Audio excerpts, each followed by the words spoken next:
Good morning, everyone. Welcome to the statewide illegal dumping conference. This is our second annual conference, and I'm very, very pleased. I'm Alameda County Supervisor Nate Miley, and I'm convening this conference with the illegal dumping statewide task force, as well as other entities that are helping us bring this conference to you today. And I'm just very, very pleased because this is an issue that needs to be addressed comprehensively by all of us throughout the state.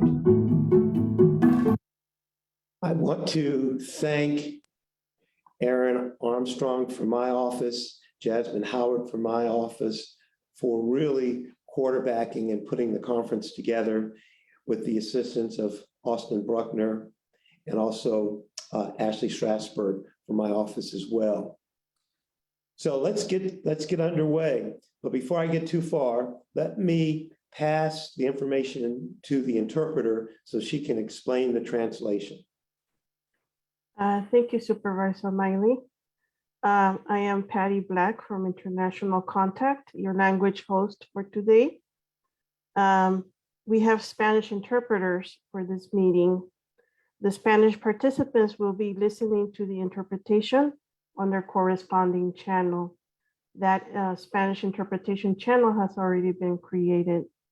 The interpretation is once again going to be live, simultaneous, with two professional simultaneous interpreters. One moment, please, while I give the instructions in Spanish to those participants that speak Spanish. Gracias por asistir a esta reunión. Para escuchar la presentación en español, por favor, haga clic en la figura del mundito en la barra de tareas que aparece abajo en su pantalla.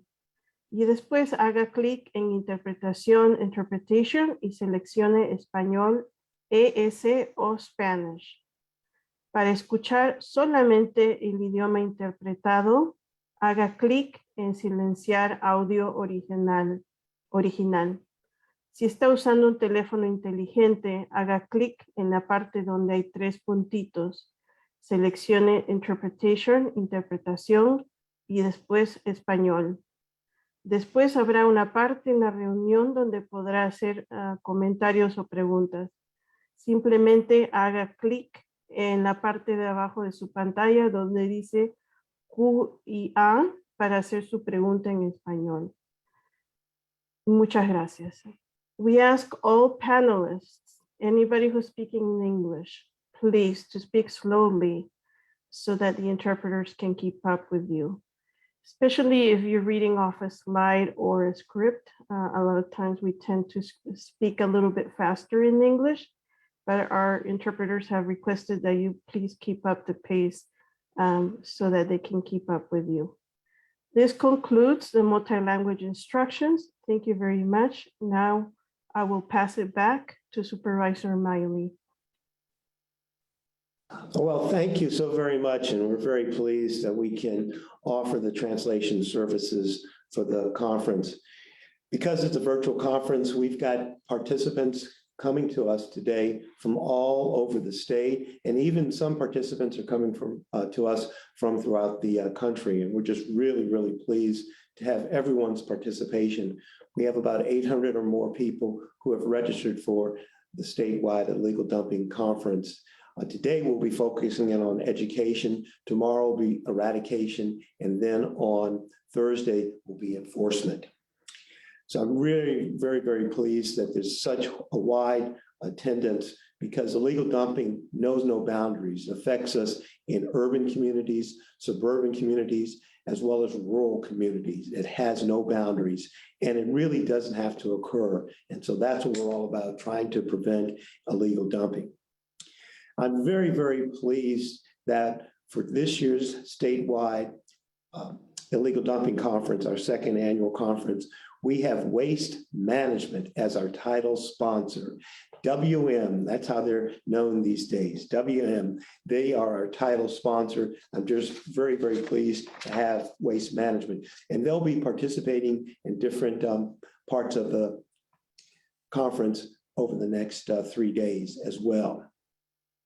Additionally, I want to provide some information about illegal dumping. And I've already said, it knows no boundaries, and we all have a role to play. So waste management, they operate in 48 states, as well as the District of Columbia, and also Canada and Puerto Rico. We have additional sponsors at our education level. The Mattress Recycling Council, MRC, as they are known, is a nonprofit organization that operates recycling programs for mattresses in states that enforce mattress recycling: California, Connecticut, and Rhode Island. You may know them as Bye Bye Mattress. The Mattress Recycling Council, they have been a participant with the statewide illegal dumping task force for a number of years, and we're very pleased to have the Mattress Recycling Council as one of our sponsors. Another sponsor is the East Bay Municipal Utilities District. We're very pleased to have them as an education sponsor. The mission of the East Bay Utilities District is to manage natural resources, to provide reliable, high-quality water and wastewater services for the East Bay, and to preserve and protect the environment for future generations. So we're very thankful that East Bay MUD is one of our education sponsors. We have additional sponsors as well. At the eradication level, we have the Orloma Sanitary District. Their mission is to provide the highest value in wastewater, solid waste, and recycling services to customers and to protect the San Francisco Bay. I'm very, very thankful that the Orloma Sanitary District has become one of our sponsors at the eradication level. Then at the enforcement level, we have a few sponsors. We have Georgia Lane Townhomes and Pepper Tree Village Apartments. And we're very thankful that Tom Silva, the principal of both of those entities, decided to be an enforcement level sponsor. Then we have a number of community sponsors. And one of our community sponsors is Jefferson County Department of Public Works in Louisville, Kentucky. And you'll be hearing from them during the conference as well. The Illegal Dumping Technical Advisory Committee, IDTAC, they are another sponsor. And the IDTAC, they are a participant in the statewide illegal dumping task force. And we're just very, very thankful to have IDTAC as part of our efforts. Forrester is another community sponsor. Additional community sponsors, the California Product Stewardship Council, who I've worked with for many, many years. They helped me pass the ordinance here in Alameda County dealing with medication disposal. You'll be hearing from them throughout the conference as well. Furniture Cycle, they're another community sponsor. And then the National Stewardship Action Council, Heidi Sanborn. I've worked with Heidi and very thankful to have her continue to work with us. And you'll be hearing from Heidi during the conference as well. Additional community sponsors, Paint Care, they are a sponsor. The Castro Valley Sanitary District, they're a community sponsor. And then the Product Stewardship Institute, they are another community sponsor, and you'll be hearing from the Product Stewardship Institute as well. These sponsors are just really important because we couldn't put on this conference without the support and the help of sponsors. Even though this is a virtual conference, there are still expenses associated with putting on a virtual conference. And we're just very pleased to have these sponsors stepping forward to help us with the conference. It's truly a team effort. Now, let me just go over a few other housekeeping matters just to make sure everybody is dialed into that. How to choose language preferences. Click interpretation, choose your language. Select mute original audio. You cannot listen to language interpretation if you dial in. It's only available on Zoom. How to ask questions. Use the QA feature at the bottom of your Zoom window. Chat is available to discuss presentations with fellow participants. However, questions in the chat may not be answered. So use the QA feature for all questions. What if you miss a presentation? Well, the conference is being recorded and will be made public and available to all of you publicly. Links will be sent to all conference participants.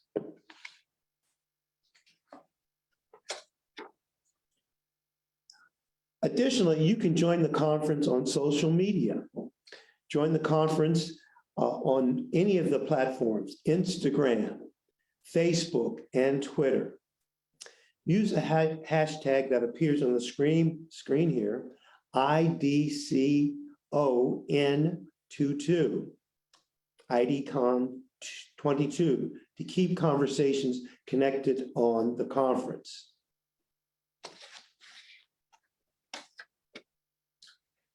Finally, under housekeeping, if you should have any questions, don't hesitate to contact Aaron Armstrong at acgov.org.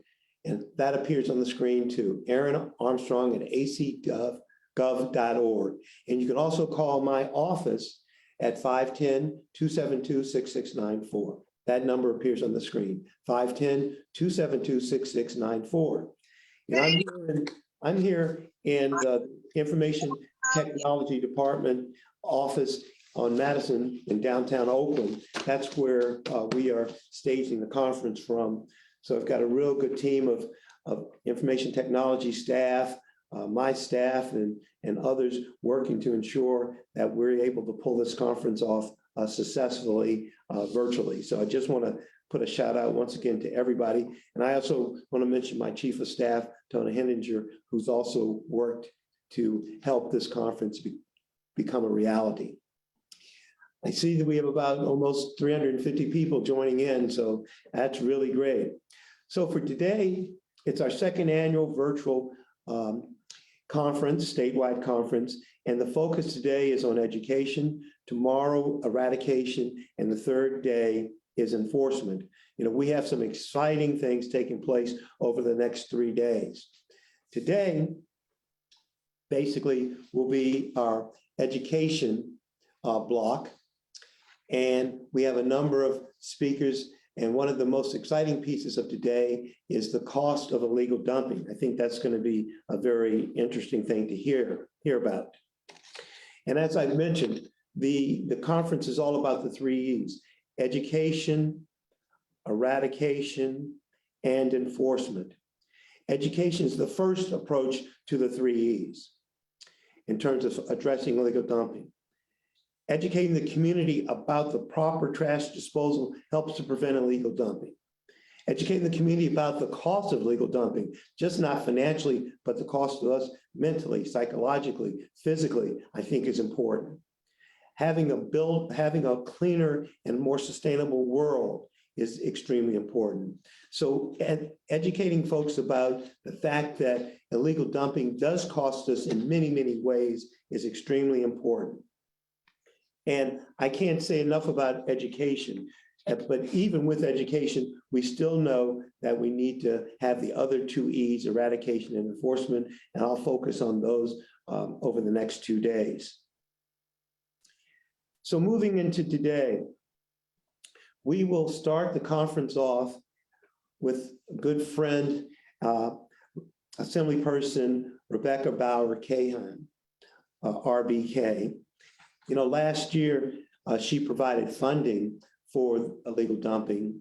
She was able to get some funding through the state legislature, of which was provided for enforcement that we were able to use in Contra Costa County and Alameda County with our Sheriff's Department and DA department to work on enforcement. And I know she's carrying legislation this year.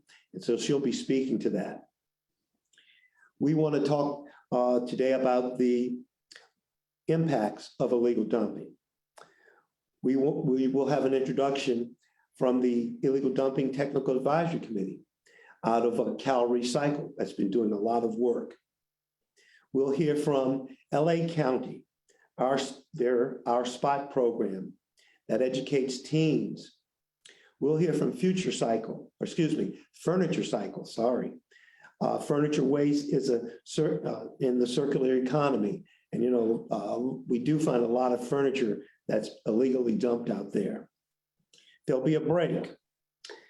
Pay attention, there will be a poll during the break as well. Proper disposal of propane cylinders. We'll hear about that as well and how that's a problem in terms of illegal dumping. Then there'll be a panel discussion with the Mattress Recycling Council, because they funded 3 projects in the cities of Berkeley, Palmdale, and San Jose to address illegal dumping of mattresses. MRC will present the background of each project, their findings, and recommended solutions. You know, there's really no reason why mattresses should be illegally dumped. There's just no reason for that. And then we will conclude today's conference with a keynote speak or keynote remarks from Alameda County Sheriff Greg Ahern, because the Sheriff's Department here in Alameda County has been working very well with us to try to deal with illegal dumping. So now I'd like to go into our keynote speaker, who's going to open the conference up for us today. And as I said, it's Assemblymember Rebecca Bauer-Kahan. She was elected in 2018 to serve the 16th Assembly District, which includes the communities of Dublin, Lafayette, Livermore, Orinda, Pleasanton, San Ramon, Walnut Creek, Danville, Alamo, and Moraga. RBK is an accomplished attorney, environmental advocate, community volunteer, law professor, and most importantly, a mother and wife. A Bay Area native, she has dedicated her career and personal time to improving our community, solving complex problems, protecting civil rights, and fighting to ensure everyone has the opportunity to succeed. I'd like to turn the stage over to our illustrious Assembly member, Rebecca Bauer-Kahan. Thank you so much, Supervisor Miley. And I want to just start by thanking you. I mean, you mentioned my first year in the legislature, I carried legislation and got funding for a program to stem illegal dumping. And it was you who were one of the people who brought that idea to me and really talked about the importance of this issue. And so I want to thank you for being such a strong advocate for meaningful policies, for change, for bringing us all together to have a conversation about action to address this issue throughout our region and our state and our country. I'm seeing people in the chat from all over the country. So I'm glad we're all here together to discuss this issue that's really important to each and every one of our communities. I want to thank all of you for being here and all the corporate sponsors for enabling this important work. You know, coming together at the state and local level and beyond is really critical to making sure we're doing and finding solutions that work for each and every one of our communities. So the learning that happens through these 2 days, I know will be very helpful, and I look forward to putting some of it into practice here in California. You know, I want to talk about some of the things that are the private-public partnerships that really are so impactful in helping to solve this issue. You know, the dedication of extended producer responsibility programs like the mattress recycling programs that you're going to hear about today, and the local nonprofit programs like Forrester that are forging these cross-sector partnerships to address this issue is what provides the resources and really impacts our community. So I just wanted to highlight that because it really is the work that each of you are doing at the government, in the nonprofit sector, and in the private sector to stem this issue that is really going to be what works. And I'm happy to be a partner in all of that, but I really want to acknowledge the work that each and every one of you are doing. So with that, you know, illegal dumping and the dumping of both toxic materials, but also, as we heard about, trash, furniture, appliances, is out of control. We see it on our roadways, we see it in our communities, and in our open spaces all over the state. And it's not just unsightly. It is really putting the health of our communities and the environment at risk. And I think that's an important piece of all of this, is that it is not only, you know, a community issue about beautifying our communities, it really is an issue when it comes to keeping our environment clean. And this is an environmental justice issue because it disproportionately affects our disadvantaged communities, impacting their sense of well-being of their children and residents who live in neighborhoods where this is rampant. And I think that's something Supervisor Miley does an incredible job of talking about, is how important this is to give everyone the right to live in a community free of garbage, clean streets, and in dignity. And I see it in my own community. And so, we need to continue to work on this. And I think the focus of today, the 3 E's, education, enforcement, and eradication, are really critical to how we're going to succeed and get there. So I want to talk a little bit about each of those topics. And I'll start with enforcement, because that's the work that I've been doing here in Sacramento, primarily in my legislation. As I said, I've seen illegal dumping in my own communities. I share the Tri-Valley with Supervisor Miley, which is sort of a further out part of the East Bay in Alameda County. And we have some rural roads out there where this has been a real problem for our communities. But it's also true in Contra Costa County, which I also represent. And, when talking to the public sector stakeholders about this, one of the things that we learned was that the illegal dumping investigations are time consuming and extremely difficult to charge. Often, even if a suspect in a license plate is captured on video, and that isn't always the case, the suspect is commonly not the registered owner of the associated vehicles, and investigations require a significant amount of follow-up to develop sufficient evidence to file a criminal complaint or a citation. So in my first year in office in 2019, I secured $1 million from the California state budget for a pilot program that funded 2 full-time law enforcement officers, one in Alameda County and one in Contra Costa County, to work together to build networks so that we can investigate and stop illegal dumping. We also put into this work ensuring that we were learning from it, making sure they were reporting back to the state and we can learn from that pilot program. And one of the lessons we learned is that even when individuals are caught, the existing punishments are not enough of a deterrent to stop the cycle of illegal dumping. So this legislative session, I've introduced new legislation that will provide stiffer penalties and more teeth in state law against those caught illegally dumping. So my current bill, AB 2374, increases fines for individuals who employ more than 10 full-time employees and gives judges the discretion to require the convicted individual to pay for the removal of their illegal dumping. And this is a really critical part of the legislation, is that even if we catch people, we need to ensure that it isn't our counties, our local communities paying to clean up this illegal dumping, but instead it is the wrongdoer. Moreover, it requires the courts to notify the applicable licensing or permitting entity when a person holds a license or permit related to the removal of garbage and waste, so that they can record and post the offense on the license or permit holder's public profile on the internet website of the entity. So one of the things we want to ensure is that if one is hiring a waste hauler, they're able to know if that waste hauler, you hire a licensed waste hauler, you think your goods are being disposed of in a responsible way, but it turns out they're not. You'll have a way to know that, which we really think is so important. By upping the fines and providing tools for the courts to publicly hold the violators accountable for committing the acts, we're hoping to create strong disincentives that will prevent people from dumping waste and raise awareness about the issues that it continues to perpetuate in our community. I want to be clear that this goes beyond simply increasing fines. What we're trying to do is build a community of understanding and of best practices and permanently dissuade bad actors, especially those that are being paid to properly dispose of waste. But that's just a piece of it. That's enforcement. And the next piece is education. And we need this as an important building block of what we're trying to do. And I know you're going to talk about this today in the conference. But it's essential that we inform our various agencies, organizations, and community members about the existing laws and resources that are out there to properly dispose of waste. For example, many of our communities have resources through their franchise waste hauler to dispose of bulky items. In my community, it was just Big Trash Day this week where people could put it out on their curbside and it would be properly disposed of. But community members often don't know about these resources.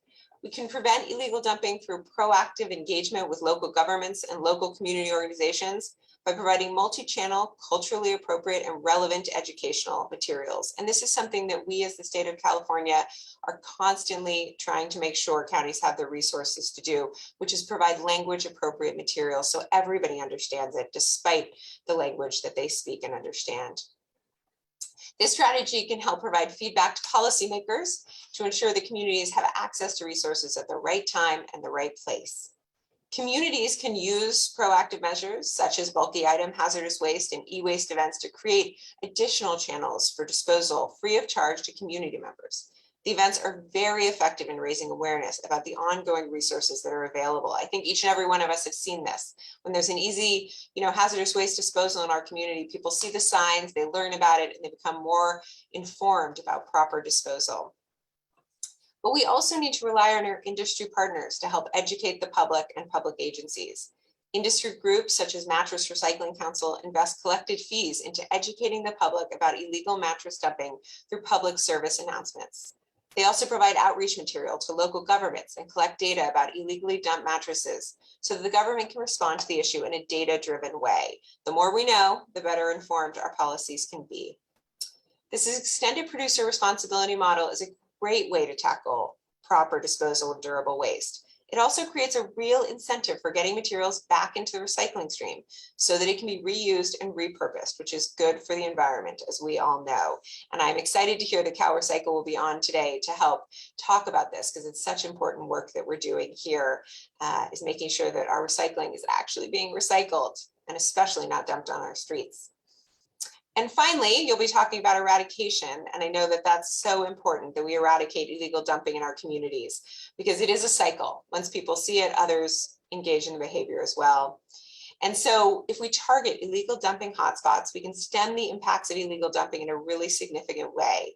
So we're really focused on local beautification projects and illegal dumping and litter abatement programs. So both removing the litter, but also ensuring that we're beautifying our communities.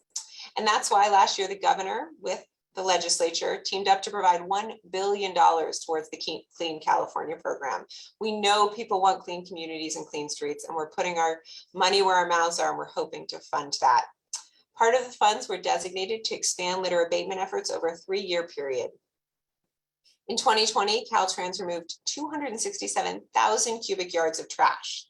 This year as a state, we've set a goal to collect 721,000 cubic yards of trash. And to date, Caltrans has collected 472,000 cubic yards of trash. So we are on target for the year, which is good news.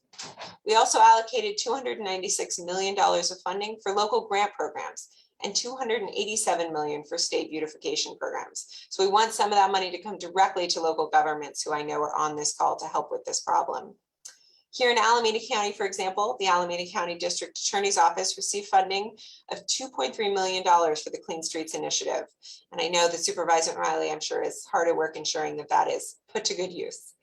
The Alameda County District Attorney's Office will use these funds to contract with homeless advocacy nonprofit Downtown Streets Team to provide continuous litter abatement through unhoused persons at 3 project areas, 2 in East Oakland and 1 in Hayward. Funds were also allocated to provide infrastructure such as sidewalks and planting areas along the state highways. Funds will be used to install safety measures and decorative security fencing to deter dumping in hotspots along the highway. So again, focused on beautifying and ensuring that these are areas that don't look right for dumping, but instead enjoying as you pass by. These state programs are just the beginning of what we can do together to address illegal dumping in our communities. I know that all of you are doing even more to eradicate illegal dumping in each of your communities. And again, thank you for being here to share that information and to learn from one another. And I look forward to hearing what comes out of the ideas that are shared through this conference. So I just want to close by thanking you for being a partner in this important work, and know that as you've seen my legislative trajectory from my first legislation that funded the program to the increased enforcement, we continue to watch what's going on, ensure we're moving legislation forward to better partner with each of you to make a difference. So thank you again, Supervisor Miley, for having me, and I wish you all the best. Thank you, Assemblymember. If you have a few minutes, maybe I could just chat with you here so folks can hear some of the good work, because you really covered a lot, enforcement, eradication, and education. You covered the whole spectrum, and some of the topics you hit upon, we'll be going a little deeper into those over the next 3 days. With your legislation, I'm just very thankful, and I hope the state legislature and the governor have the let's say the support to enact this legislation. And I know the legislation is a first step, because you're starting with those that have 10 employees or more, right? Yeah. because we know there are folks who are illegally dumping that probably have fewer than 10. But the point of the matter is we have to start somewhere. And I think your legislation helps us to get on that path. Yeah. There's been a really significant focus in the legislature about reducing fines and fees for those that are, struggling in California with huge cost of living. And so that was one of the concerns with the bill. And what we told, our partners in this work was we're really focused on in this legislation is people who are in the business of illegal dumping. And so they were, they wanted to start with more than 10, but as you point out, there are definitely people who are in the business of illegal dumping who have less than 10 employees. So we'll see how this goes, and there's always more work to be done. Yeah, and that's why, it's iterative. We just have to keep moving forward. Because it really irks me, and actually it angers me when we see illegal dumping throughout our state in different communities. Like I said, be it urban, suburban, or rural, and like you pointed out, it's an environmental justice issue. It affects the quality of life for all of us, and it doesn't really have to occur. And so I think your legislation at least puts a marker down that we can build upon. Because I do like the fact that those that are providing this service will be able to check on whether or not they've actually properly disposed of the items they pick up. Is that correct? Yeah. And part of what we want is, those people who are being responsible and hiring a licensed waste hauler, they're doing the right thing. They think they're having their waste disposed of properly. And when those people are illegally dumping, we want to make sure individuals have the ability to contract with those that are responsible haulers. And so we're ensuring that information will be accessible to everybody.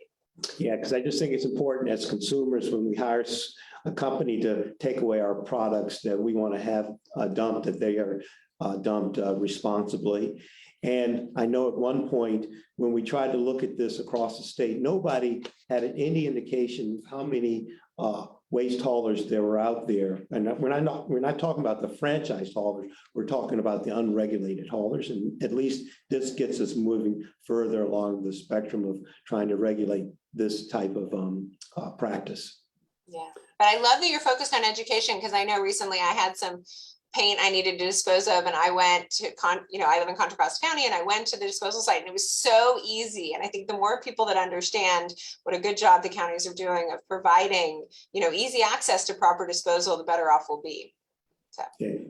Well, thank you so very much. Just wanted to chat with you briefly about this. Please, we've got your back.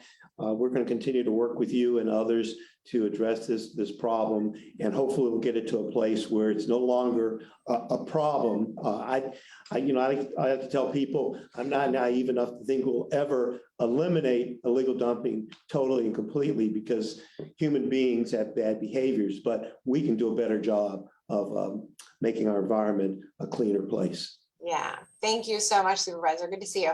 Okay, take care. Bye.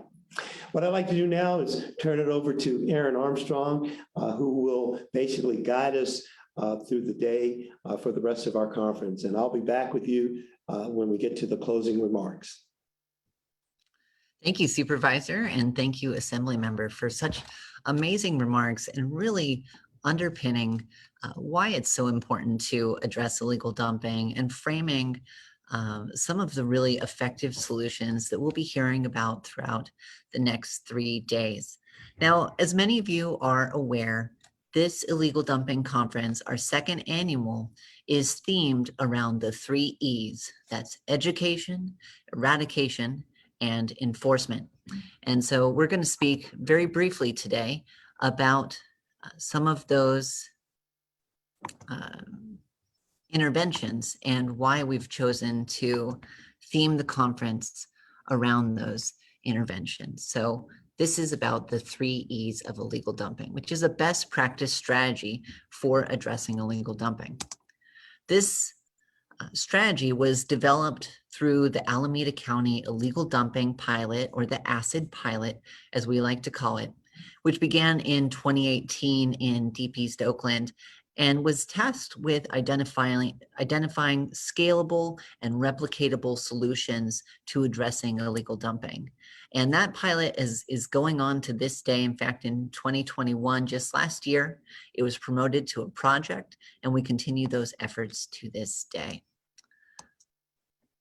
Out of that pilot, we identified the 3 E's strategy, a comprehensive approach to overcoming illegal dumping. And you can see from this graphic here a little bit about how the 3 E's strategy works. You have education, eradication, and enforcement. And each of these strategic pillars are represented in this image by a section of a bridge. You may have seen this image before, but the ultimate point is that if you take out any of these points of the bridge collapses. And so that's why it's so important that you employ all of these strategies at the same time. And we'll talk a little bit about that in just a moment. So what is education? Education is an upstream approach aimed at preventing illegal dumping. We just heard the Assembly member talk a little bit about how important education is, because there are proper ways to dispose of waste. And if people don't know about it, then that is a situation that illegal dumping is much more likely to occur. And so working with community members, local businesses, and really trying to educate people about proper ways of disposal, proper ways of reporting illegal dumping can really have a preventative effect in the future. We'll talk a little bit more about that as we get going. Eradication, and this is one of my favorite photos of me from some of our eradication work that we've done. Eradication is removing illegal dumping quickly so that it doesn't attract more illegal dumping. I know many of you have seen those illegal dumping piles that sit and fester, and they just attract more dumping, more blight, and more litter. And that's why it's so important that we eradicate illegal dumping as soon as we see it, so that we can prevent more illegal dumping from accumulating in that area. And our last is enforcement. Enforcement is a downstream approach and a commitment to holding illegal dumpers accountable for their actions.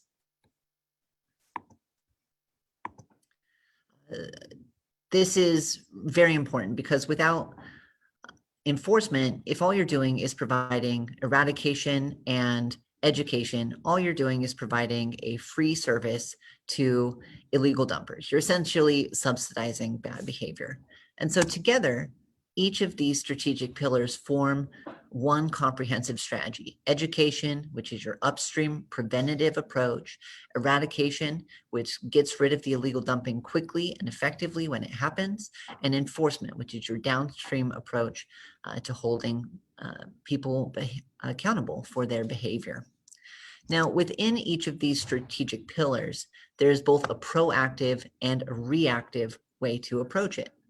For education, for example, a proactive way might be working with youth or doing community outreach to let people know about proper ways of disposing of illegal dumping and reporting illegal dumping. That's going to have benefits down the line in that people are less likely to dump and people are more likely to report dumping when it happens. A more reactive approach would be something like targeted outreach. For example, if you're seeing a lot of illegal dumping of household goods outside one specific multifamily unit, they may not have the right size waste bins. And so doing targeted outreach to the owners of that building, as well as the residents, about right sizing those waste bins is a much more reactive approach to education and can prevent some of that illegal dumping that you're seeing in that hotspot. Now, eradication is the exact same thing with that proactive and that reactive approach. Proactively, beautification efforts, things like planting trees, painting murals, doing micro cleaning and regular checkups in the area. So that's driving through every day, every week to just make sure that things are clean and not building up. More reactive strategy is to remove illegal dumping when it happens, abating graffiti when you see it, towing abandoned cars, and so on. With enforcement, it's the same thing. There's proactive and reactive approaches. Proactive approaches usually involve publicizing of enforcement events, whether that enforcement will be happening or publicizing enforcement results and convictions when you get them. doing things like sting operations or regular patrol checks through illegal dumping hotspots. All of that is proactive work that can be done within the enforcement column. Reactive is much more about investigating illegal dumping leads. It's looking through an illegal dump to try and find identifying indicia, something with an address, a phone number, a receipt that you might be able to do an investigation and follow up on. Prioritizing leads and responding appropriately, and then ultimately charging cases. So as we look at each of these strategic elements, remember that they can be applied both proactively and reactively. And we'll learn about all of this throughout the next 3 days. So what were the results of the pilot that we did in 2018 that continues to go today? Ultimately, we engaged 6 communities to come together and address illegal dumping. We've adopted over 2 miles of streets, and we've built a broad coalition of public sector partners, the city, the county, the sheriff's department, the district attorney, with local businesses on the ground, local nonprofits, community groups and community members, and faith groups as well. Because we know illegal dumping knows no bounds, and we all have a role to play. So when we all come together, we're able to be much more effective than we could if we were just doing this on our own. We've held dozens and dozens of cleanups throughout the years, and overall we've removed over 400 tons of illegal dumping from the streets of Oakland. You can see here, this is one alley where we removed over 40 tons of illegal dumping in one alley in one day. This is exactly what we say when illegal dumping begats more illegal dumping. This was allowed to grow and to fester, and no one would notice if you dumped one more truckload of garbage here. It really wouldn't have made a big difference. But when it's nice and clean, you really do notice, and it makes a big difference. We planted over 150 trees along a mile-long stretch of road. We pulled together hundreds of volunteers for our cleanup and tree planting events. And you can see the difference here in just how the street looks, using that crime prevention through environmental design to really change the built environment to a way that is less conducive to illegal dumping and makes it easier to pick it up when it does happen. We've towed over 150 abandoned vehicles. We piloted and were successful with a camera-based enforcement strategy, and through that have issued over 100 citations for illegal dumping. Often with those citations, as we move through the process and we come to the end, we're asking people who have been identified as dumpers to come back and do community service in the area that they dumped. And so they'll partner with our local agencies, our local nonprofits in the area that we're working with, and they'll actually go out and they'll be cleaning up the streets in the same area that they dumped. And we find that to be incredibly effective. We also identified 6 strategies that can be replicated and scaled. There are enforcing existing laws. Obviously, we need, we're not completely done with the where we are with our legislation, and we'll learn more about that tomorrow during our legislative section. But there are many laws on the books that are just simply going unenforced. And it's really about prioritizing the enforcement of those laws. Utilizing camera-based enforcement strategies is something that can scale up at a much more reasonable cost than in-person patrols, which can be very expensive. And we found that these were much more effective at addressing illegal dumping than trying to catch somebody in the act in person. You want to reduce barriers to eradication. One of our most successful partnerships came by connecting the Oakland Public Works Department with some of our local for-profit businesses on the ground. Those businesses were already picking up illegal dumping outside of their business. It just made sense for them. It keeps their business clean, it keeps their customers happy, but ultimately then they were having to go and pay to get rid of that material at the dump. So not only were they putting in their own time, their energy, their effort to pick up the dump, then they had to put up the cash to take that to the dump and dispose of it properly.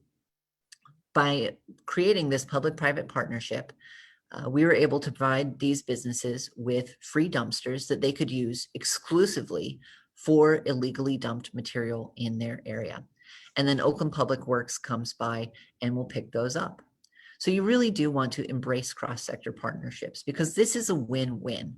This lowers the barrier for eradication for our for-profit partners, allowing more businesses to get involved at a lower cost and clean up those neighborhoods.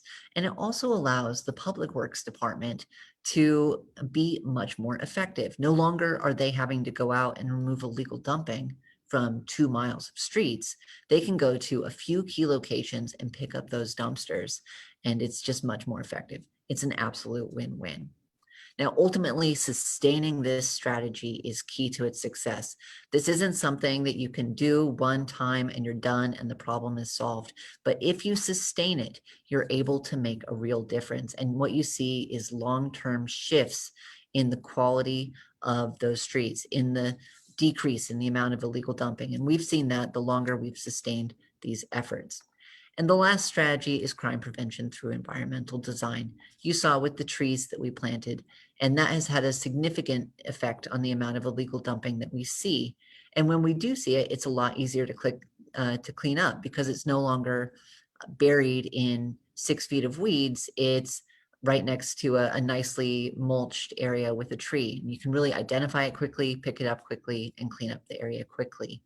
It's things like putting in lights to make sure that an area is brightly lit so that it's no longer a place that feels safe to do illegal dumping. And so that can be a very effective strategy for addressing it as well. Ultimately, this all comes back to the 3 E's: education, eradication, and enforcement, which deals with it on an upstream all the way to a downstream intervention. Now, we had sent the acid pilot's final report to all of the attendees. You should have received that. So if you'd like to review that in greater detail, you have it in your email. You should have received it yesterday. But we will be learning a lot more about these 3 E's over the coming days, as each of our days are themed around one of those 3 E's. Now, today is Education Day. Tomorrow is Eradication Day. And then our final day of the conference, Thursday, will be Enforcement Day. Friday, this Friday, is Earth Day. And we're very excited to have provided all of the attendees with a list of almost 20 Earth Day cleanup events that are happening throughout the state. We really are encouraging all of our attendees to practice what they learned during this conference this Earth Day weekend and get involved. Go out, plant a tree, clean up a neighborhood. That's what this is all about. It's about action. So thank you for that. And I do want to just mention a couple things before I invite our next speaker, Ken Houston, to join us. As a reminder, you can ask your questions using the Q&A feature down below on the screen. During the conference, all of our presenters will be having their presentation, and then they'll spend about 15 minutes after their presentation going through that Q&A feature and answering all the questions that were relevant to them. We make sure all of the questions through the Q&A feature get an answer. So if you have a question and you would like to get an answer, Q&A feature down at the bottom of your screen. Now, this conference is being recorded, and we will be making it all available online after the conference, similar to last year. Last year, we created a post-conference webpage, and all of that information was put into one website where you could go and easily find which presentation you wanted to do. This is going to be the same thing this year. So if you have to leave early, if you're missing a presentation that you really wanted to see, don't worry too much. The conference is being recorded, and we will be sending that information to all of the registered attendees. Now, a note to all of our people who may be last-minute registrations. Because we're using Eventbrite, you may not be able to register for the conference once the conference has started, which was at 9 a.m. today. However, if you know somebody, if you've already registered for the conference, and you know somebody Good morning, everyone. I heard. Sorry, Ken, muting you. If you would like to share that conference information with your networks, you can send them that conference packet that all of you have received in your email, and they will be able to join using that same attendee link. Additionally, the Eventbrite page does remain available. It has all the information on there on how to join, but you may just not be able to register. So a quick note on that. The last thing I'm going to register today is that we are on social media. So you can use the hashtag right here, IDCon22. We're on Facebook, on Twitter, on Instagram. We're broadcasting live on Facebook, so you can watch it there. And so please, if you would like to engage with us on social media, use the hashtag IDCon and we will, IDCon22, and we will see you there. So I'd like to now welcome our first speaker of the conference, Mr. Ken Houston, who will be speaking to us about the local impacts of illegal dumping. Ken Houston is a lifelong community advocate and a third-generation Oaklander with 30 years of experience in the construction industry. He's the founder of the Beautification Council, a community-based nonprofit organization that addresses public health and safety conditions that plague underserved communities. The Beautification Council's best practices also deter blight.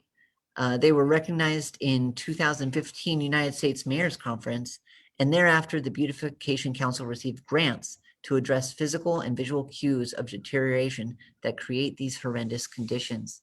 Ken, I'd like to welcome you to the second annual statewide conference on illegal dumping.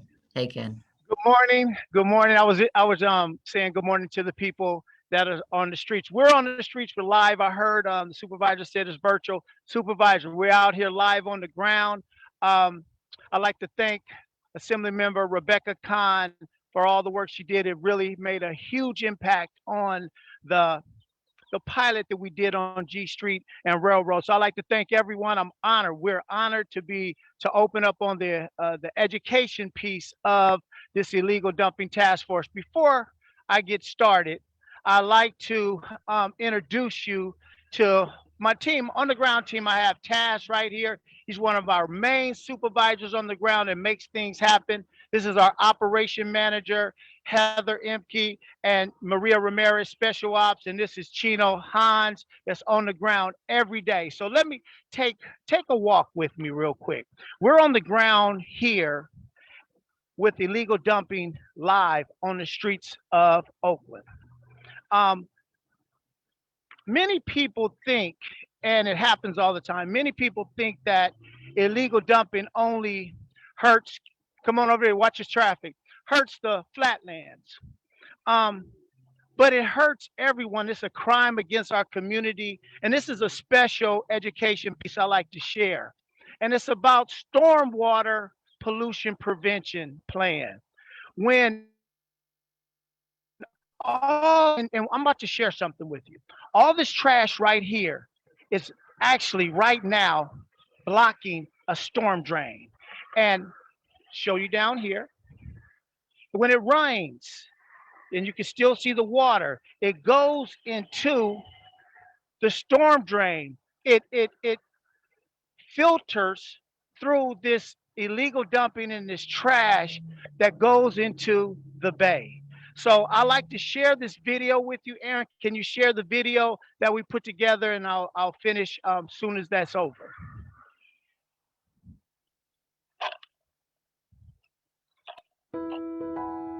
Okay. All right, let's go. Let's go down the street.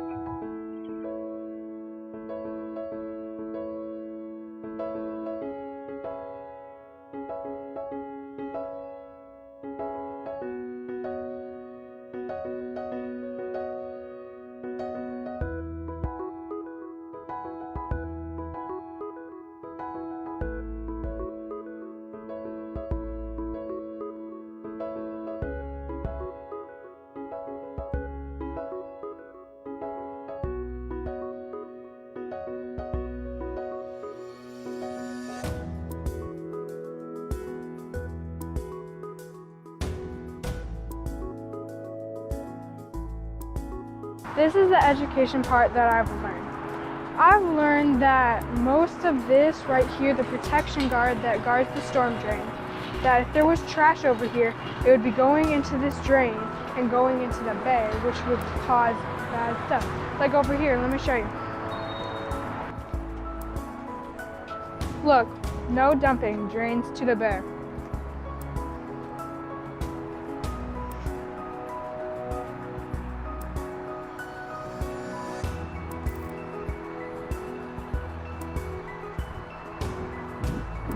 What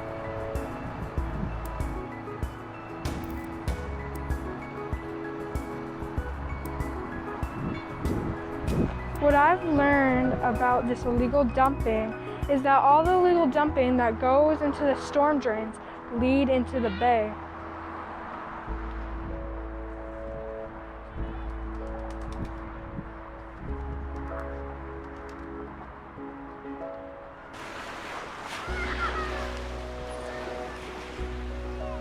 This is what I've learned.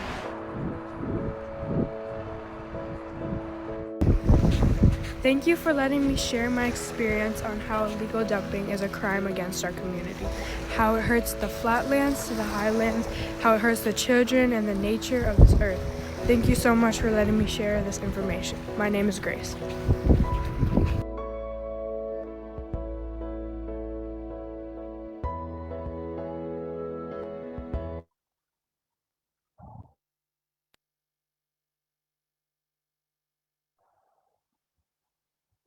Am I unmuted?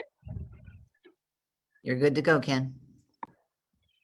So I like to share this with everyone. I speak to individuals from the hills to the flatlands, and just because you don't see it doesn't mean it doesn't affect you, your family, your friends. How many people go to the beaches within the bay?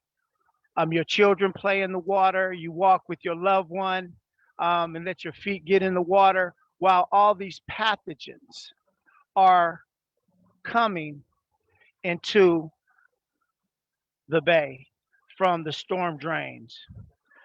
So what we do now is we have a few projects. We have one with the city. We follow directly behind Oakland Public Works under a HIMSS project, homeless encampment, micro cleaning and sanitization, where we use hydrogen peroxide, CDC approved, to kill the pathogens. But what we added to our scope of work through the city of Oakland was a process called micro swept, where we actually, within the illegal dumping areas, we put Caltrans approved sand, gravel bags, felt, and the combo screen. So this is what we have implemented in to address this crime that me and the supervisor always talked about, a crime against our community. Not just one community, not just the flatlands. And some people think just because they don't see it, it doesn't affect you. This is a crime against the whole community. We have a project with the city of Oakland, a project with Alameda County, and now we're working on a project, Clean California, to implement the process of micro cleaning that we did, and we started with the supervisor, Nate Miley, and thank you so much for supporting us through this. Now it's picked up steam, and we're rolling to protect our environment, to protect our community. I want to introduce myself. My name is Ken Houston. I'm the director of the Beautification Council, and I'm honored. We are honored to be a part of this second annual illegal dumping conference. And I'm signing out, and I'll pass it back to you. Thank you, Ken, for that really important look at the local impacts of illegal dumping, that it's not just an issue impacting urban communities or suburban communities, also impacts rural communities as well, showing why it's so important to address for our wastewater and our youth as well. So we really do appreciate that. Just a reminder to all of our attendees today, use that Q&A feature down below and ask some of those questions. We already have a bunch of those questions coming in, and we are working with all of our presenters to make sure that we get answers to you. I'd now like to move us on to our next presentation, which is an introduction to the Illegal Dumping Technical Advisory Committee, or IDTAC, which is a project of CalRecycle. And in order to do this, I'd like to welcome to the illegal dumping stage, Larry Sweetser, who specializes in trying to bridge the gap between California's strict regulatory requirements and the realities of solid waste and household hazardous waste programs for over 30 years. He has been assisting 25 member rural counties Environmental Services Joint Powers Authority since 2000. And Larry has been a member of the Statewide Illegal Dumping Technical Advisory Committee since 2004. And he's been the chair of that committee since 2017. Larry, I'd like to welcome you to the illegal dumping stage. Thank you, Erin. Apparently my video is off here, but my slides should be seen.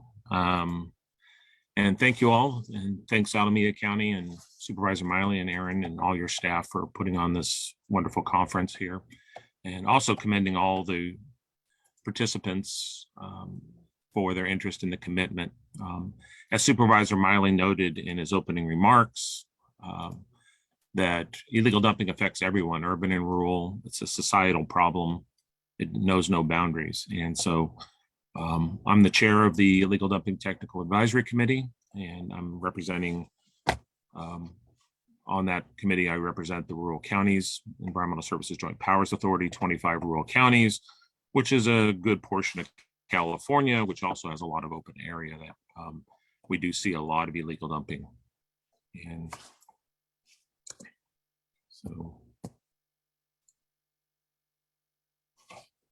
so in terms of what is the IDTAC, so we're essentially a resource. We're functioning at the state level, and Erin introduced our timing. We're not a state agency, but we do work with CalRecycle. We're supported by them, their staff. And CalRecycle is this agency under Cal EPA. It's charged with regulating solid waste management, including recycling. So we provide a lot of guidance and assistance on a broad spectrum. We meet several times a year. And as this conference shows, there's a great need for disseminating information because we're all learning from each other. So we all have limited resources and time, and there's no sense in reinventing the wheel or efforts when we have such great resources out there. So last year we kicked into high gear, with our work plan. We have 30 members representing a variety of state and local agencies, associations, private waste sector, enforcement agencies, environmental groups, and public participants. And so there's a list of our membership. We do have a few vacancies. As you can see, it's quite diverse. Many of these people are working on the local level, and then we come together to share information. We did recently lose one of our members under very unfortunate circumstances. Kathy Lynch had been one of the members from the very beginning. But as you can see, we've got quite a bit diverse representation. Our newest member, Sharon Anderson, actually had been coordinating our work as she had retired from CalRecycle, and after 21 years, and now she came back to help with us, and now she retired again. So our new contact, Stephanie Becker, is listed down there, along with Kate Wilkins with CalRecycle, helping us coordinate our efforts. So in 2020, we did a work plan to outline priorities. We created our subcommittees, enforcement, outreach, strategy, and standards. And the enforcement subcommittee is working at compiling enforcement tools, laws, enforcements, regulations, codes, some case studies, evidence documentation. All of those resources are out there. And we'll hear more about that later in the conference. And we also have an outreach committee working on education and outreach resources, facilitating community involvement. Our strategy committee is working on facilitating local and regional partnerships, because it does take all of us to work together. Funding resources, program effectiveness. Our standards committee works on developing standards for cleanup levels, training needs, and other information. And we do have our next meeting, June 8th. It's open to the public. It's from 1 to 4:30, and I'll be posting a link a little bit later on that information.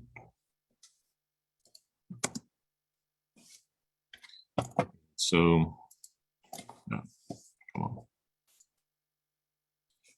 so some of our past efforts that we've done, we do have a website, and I'll post that link. for others to see. We also have a toolbox on that website. And similar to the 3 E's, we have focused on prevention, abatement, cleanup, and enforcement. Also on outreach and presentations. When we have our meetings, we have presentations from various groups. There's also working on a local jurisdiction survey, trying to find out more about what's going on locally, and also evidence gathering, enforcement training that we just recently held this year. Our members put together to provide information to other law enforcement on how to enforce various code sections. And it was very interesting that it does prove that enforcement can work. And we had a lot of information on that, and we'll be continuing more information along that lines with enforcement. A couple of speakers have already mentioned the unregistered haulers and refuse providers, and we've provided some guidance on that before. We also had a homeless encampment guide done some time ago. Some of our current efforts that we're looking at is we are continually updating our website to provide more information available to people. We have had a number of conversations with Caltrans on their Clean California program, helping them understand how solid waste facilities or how solid waste collection can work. And I think it's helped not only alleviate some of the illegal dumping that could have, or preventing some illegal dumping, but also on doing some recycling out of that. And we've also been working on messaging campaigns. We have a geo map, so when somebody wants to find out more about illegal dumping in an area, I'll show you a sample of that geo map, and we can provide a link to it. You can find anywhere in the state a contact to initiate discussions to find out more about what's happening locally. We've also got some guidance on creating the partnerships, because it's critical to get everyone involved in addressing illegal dumping issues. Some of the enforcement tools. We have an illegal dumping survey that we're working on to try and quantify how much of an issue illegal dumping is. We know it's bad. We just don't know exactly how much or how much is spent statewide. So that's an effort we're trying to coordinate. As well as a listserv that we've created for people to get more information. So slow and steady progress, and we hope to continue to build upon these efforts. There's a sample of the geomap highlighted Alameda County, and you can see that it provides a contact information. So any jurisdiction in the state on our map will have a contact, and we're continually updating that to make sure it's current. As far as focus topics, so we decided to focus our efforts of our subcommittees on different efforts. And so we chose to vote on encampments, cameras, unlicensed haulers, and abandoned vehicles. And the winner was encampments. So we'll be brushing off our encampment guide to deal with how to deal with that and how it fits in with illegal dumping. Illegal dumping is just a small portion of what happens with encampments, but there is a need to provide information to folks out there and serve as that resource on how to address these situations, both from a legal and also an abatement standpoint. And so we'll be focusing our efforts on that issue with our subcommittees, and then working on the other issues as we finish that one. So similar to the 3 E's, we do have what we call the PACE: prevention, abatement, cleanup, and enforcement. The difference between abatement and cleanup is essentially where there's a party that's identified for the cleanup versus unidentified and it still needs cleaning up. And there's some programs for both of these and some funding available for that. And so with that, we do have the listserv here, and I will post in the chat some links for that. There we go. And so you can subscribe to our listserv. You can also locate the geomap there. If there's any questions, we have a mailbox there, and also information on our technical advisory committee for people to serve as a resource. So look forward to hearing you, and I'll be paying attention throughout. So thank you, Aaron. I'll turn it back to you. Thanks, Larry. I know that we really appreciate partnering and being a part of the ID TAC And some of the work that's happened over the last year that you highlighted, that enforcement training was just excellent and really highlighted some of the ways that coming together on a statewide level to learn from each other is so important. The toolbox that you have is just an incredible resource for any jurisdiction or community member or group that is interested in addressing illegal dumping. So we really do encourage all of the attendees to check out these amazing resources and to consider joining the Illegal Dumping Technical Advisory Council's listserv so that you can listen in to those meetings when they happen and stay informed and up to date on all of the information that's coming out of those meetings. You can also, as Larry mentioned, follow up with him directly in the chat below. He's posted some of that information to the toolbox, to the GeoMat, as well as an email where you can send any questions that you have. And I know Larry is also going to be available in that Q&A feature down below. So if you're interested in asking specific questions and getting an answer from Larry specifically about IDTAC or anything related to his presentation, you can use that Q&A feature down below. Thanks so much, Larry, and let's continue working together. Our next speaker is the Los Angeles County RSpot program, and we're so excited to welcome our partners at Los Angeles County.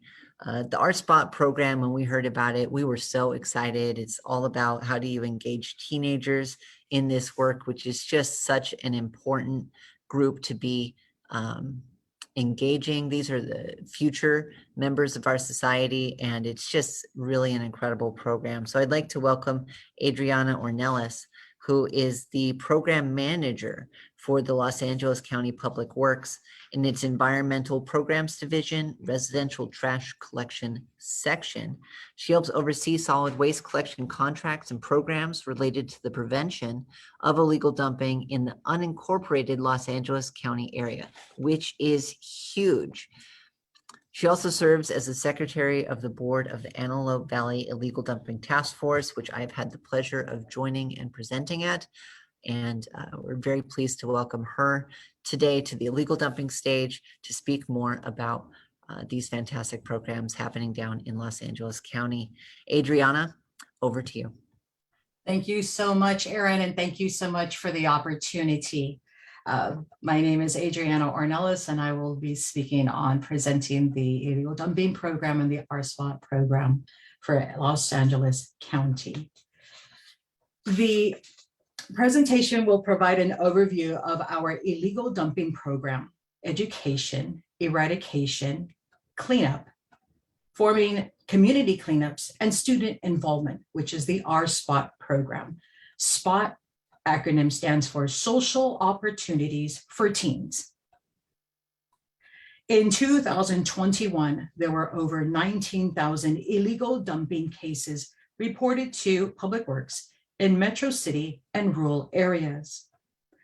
After analyzing the data, the appearance of illegal dumping is partly a result of bulky items set out throughout the week on the curbside. Our community outreach efforts consist of newsletter articles, websites, media campaigns, and social media posts. The methods for reporting illegal dumping include calling the agency's hotline, emailing us, submitting an illegal dumping case through the website and through the Works mobile app. If an item is located outside of unincorporated Los Angeles County, the app provides other agency contact information. The three methods of preventing illegal dumping are donating unwanted items, setting out unwanted items on resident trash collection day, and scheduling a bulky item pickup with the hauler. This allows the hauler to assign staff and equipment for the removal of items. Our cleanup efforts consist of understanding that illegal dumping is a prevalent issue throughout the state and can impact public health and safety, as well as negatively impact the quality of life for our county residents. It also negatively impacts the environment, including wildlife and property value. Public Works is responsible for removing illegal dumping in the public right-of-way, which is handled primarily through waste collection contracts, as well as with assistance from our Road Maintenance Division. Part of the waste collection contract requires waste haulers participate in 4 to 6 community cleanup events and drop-off events throughout the year. During the pandemic, those events were postponed.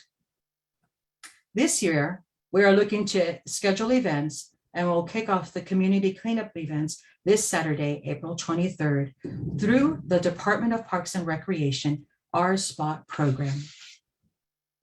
The R-Spot program is a free after-school program for students ages 12 through 18, providing a fun, safe, and supportive place for teens.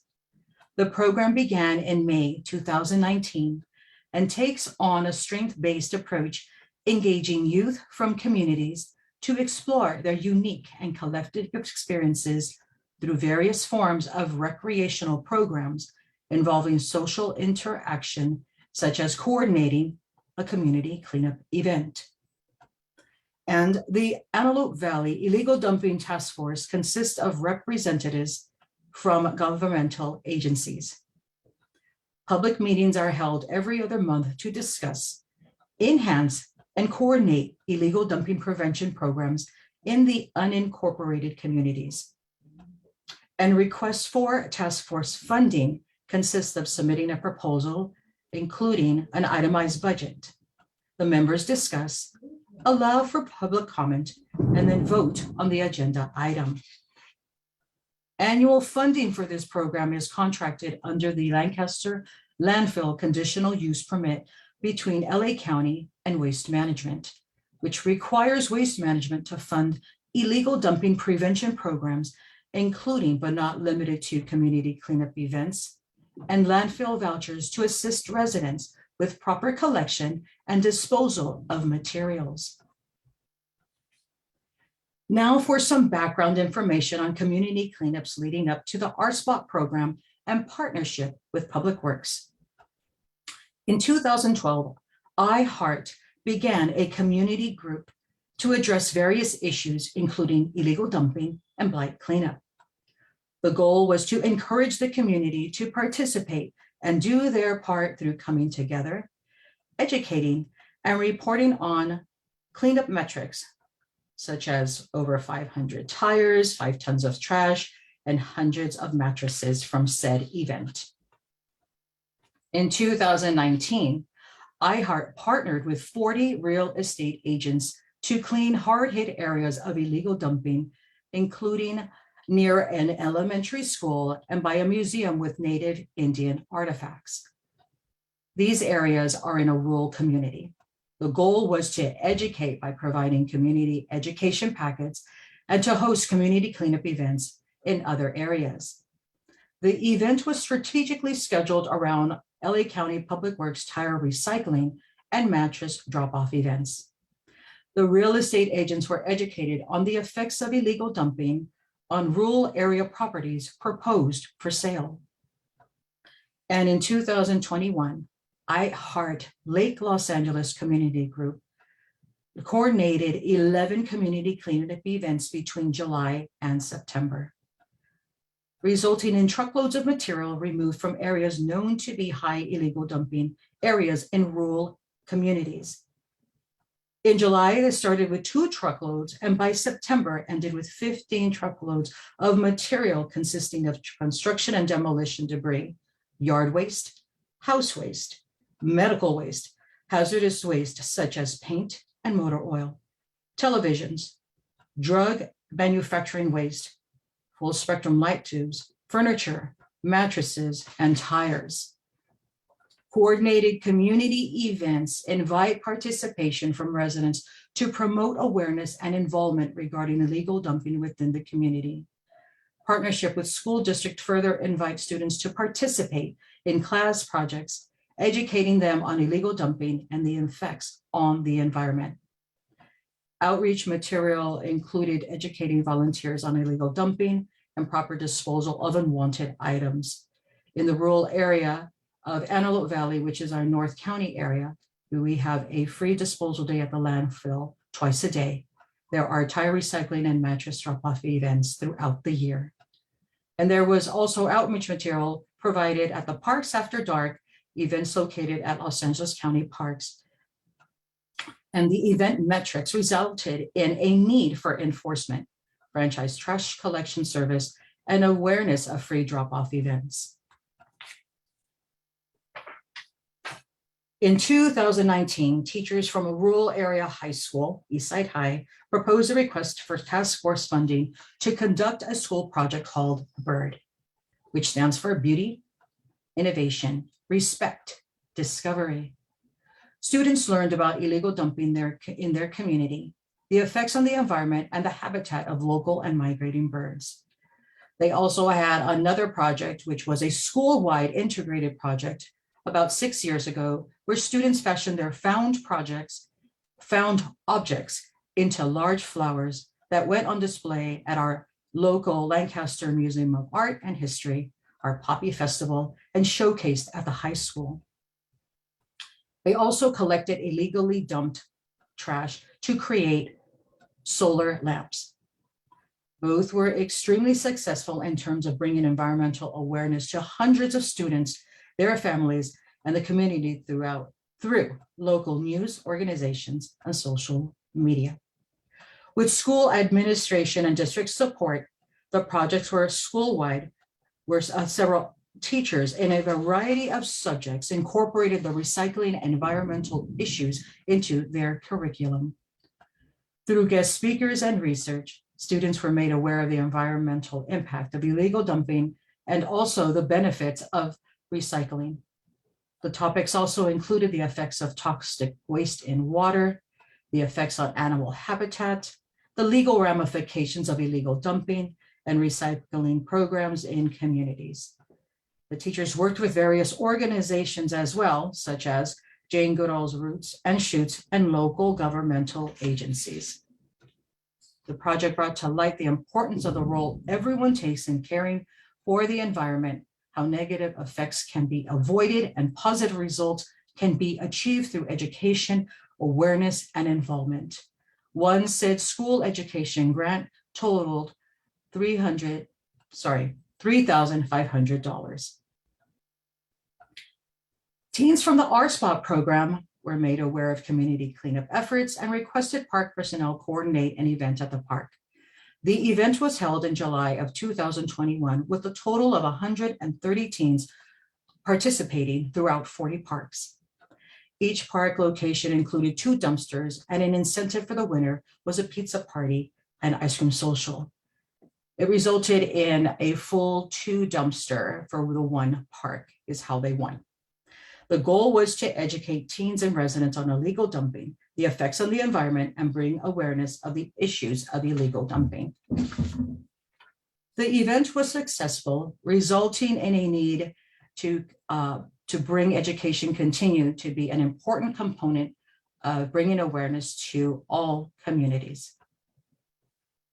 In late December 2021, I reached out to the Department of Parks and Recreation to coordinate community cleanup events under the RSPOT program and invited the teens to host the event.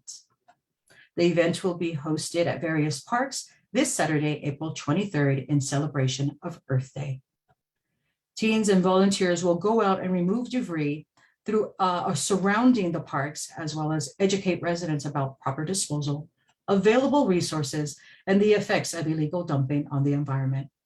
We are also partnering with the waste haulers to provide dumpsters for the event, who will drop off the dumpsters and then pick up the dumpsters with all the debris. Eradicating illegal dumping without any enforcement leads to more illegal dumping, often in the same locations. Due to competing priorities from law enforcement agencies and a lack of resources, illegal dumping is not prioritized for law enforcement or prosecution. Removal of illegal dumping is paid by franchise fees that are unsustainable to fund all resources necessary, including increased enforcement. Note that in our current no dumping sign design, we wanted to list not just the penalties, but also a resource for those who want to do the right thing.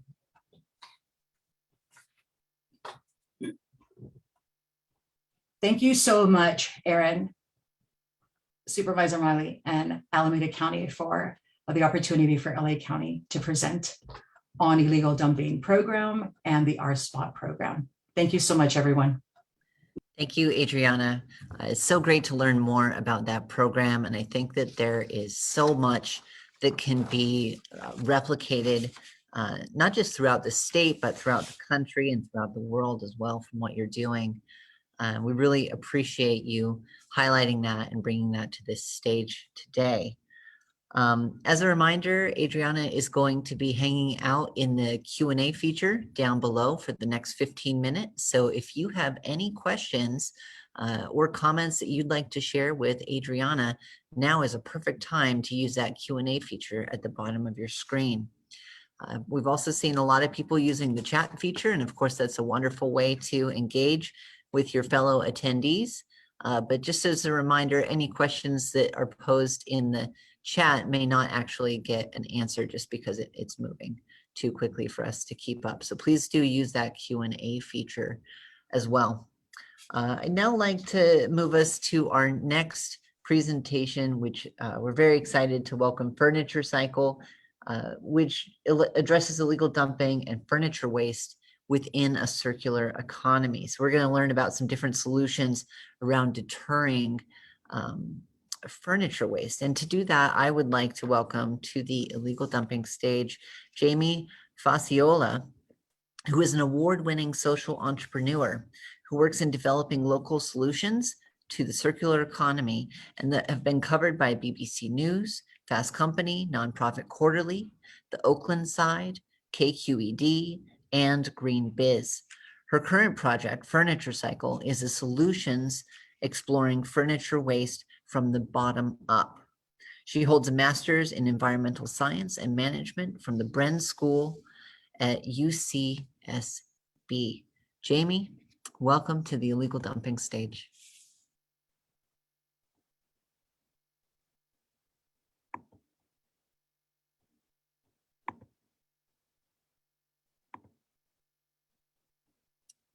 Can you hear me? I can hear you. Okay, let me get this right. I'm sorry.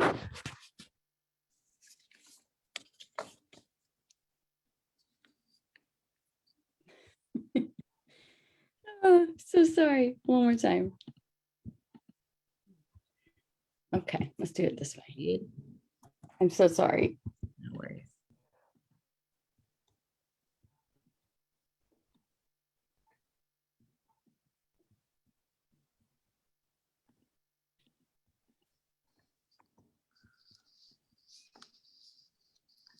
We can see your presentation, Jamie. Oh, can you? Yeah. Oh, it's me who can't see it. Okay. I'm so sorry. You can see my presentation? You can. Okay, great. Sorry for the delay.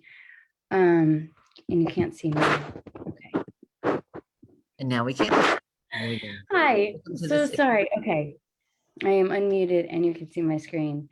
Thank you so much, Supervisor Miley and Aaron and your team for having me here today. As Aaron mentioned, today I'm going to talk about connecting the dots between illegal dumping, furniture waste, and the circular economy. Okay, fantastic. My goal for this presentation is to inform perspectives and expand possibilities in order to shift the culture and policies that will govern the future of discarded furniture. To accomplish this goal, we're going to explore and examine how these different aspects of language, data, solutions, reuse, root causes, and the circular economy interact with each other in complicated ways through the lens of my hyperlocal project. I must acknowledge that I am covering a very narrow, specific slice of a very complex topic, This entire presentation is about discarded furniture in my neighborhood. And I know my neighborhood isn't representative of all neighborhoods, but I do believe some of these takeaways can be transferable everywhere. So who am I and what is this project? I am a concerned citizen and an Oakland resident who loves my city. I've lived in my same spot for over 10 years. It's a neighborhood called Temescal. It's up near the Berkeley border. And back in 2019, I started a personal project that documented all of the street furniture I saw in my neighborhood. It was a creative outlet rooted in bearing witness. I interrogated what I saw on social media, and I was leaning on my disparate background as a sustainability consultant with a background in corporate environmental management. As an amateur upholsterer who has worked as both a laborer and management in 2 different upholstery shops in Oakland, and as a social entrepreneur who ran a business called Repair Revolution that co-located independent repair shops. It is this unique perspective that allowed me to see past the furniture's imperfections to the potential, opportunity, and the impact these discarded pieces held. The way it worked was I went about my life, and when I saw a piece, I took its picture. I never tried to play matchmaker or pose them. The whole project was rooted in being a critical observer of what was happening all around me. In March 2020, I quantified the data I had collected over the previous 15 months that were all taken within 2 miles of my home. And what I found was astounding. I found over 50,000 pounds of furniture, half of which was seating, as you can see, and that was followed by storage. That would be things like desks, dressers, and bookshelves. And third place were tables, things like end tables, coffee tables, dining room tables. I found 592 pieces. That's 1 to 2 pieces every day of this project. While this was interesting, I didn't find it super useful. And so to make better sense of what I was finding, I graded each piece into 1 of 5 buckets: like new, imperfect yet functional, incomplete needs work, not usable as furniture, and unclear unknown. It was like hidden under something or I couldn't really see it. It was this analysis that really blew me away. As you can see, 54% was imperfect yet functional, and over 30% was incomplete needs work.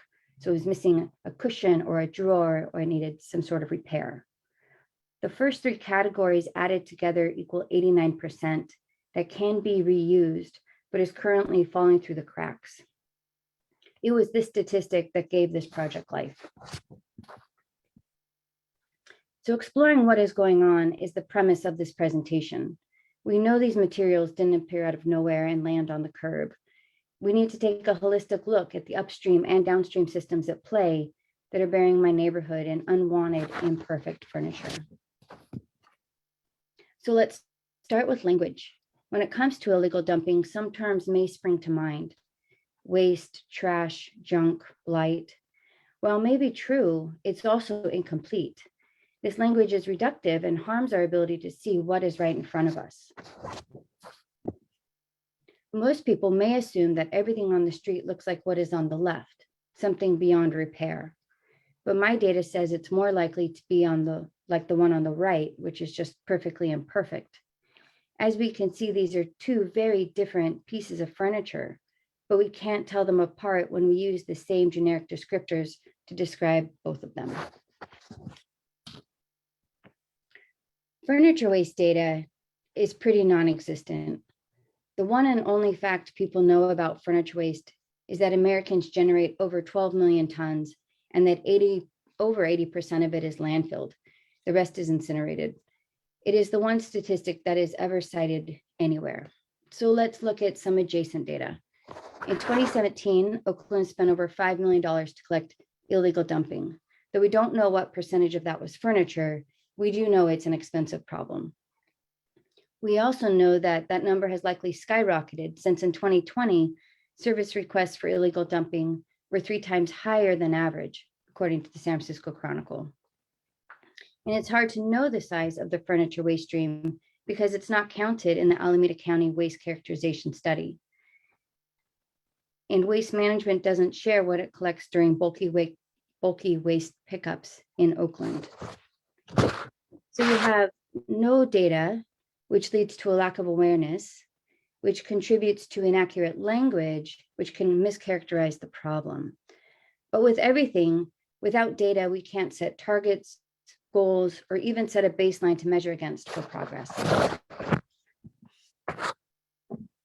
Data does exist where the questions are asked and the answers are shared. A few reports out of the UK confirm that not all furniture waste is monolithic, and the high percentage of reusability means that there's so much room for improvement. This specific report from 2015 in the UK affirms my findings that there's still a lot of life left in our cast-off furniture.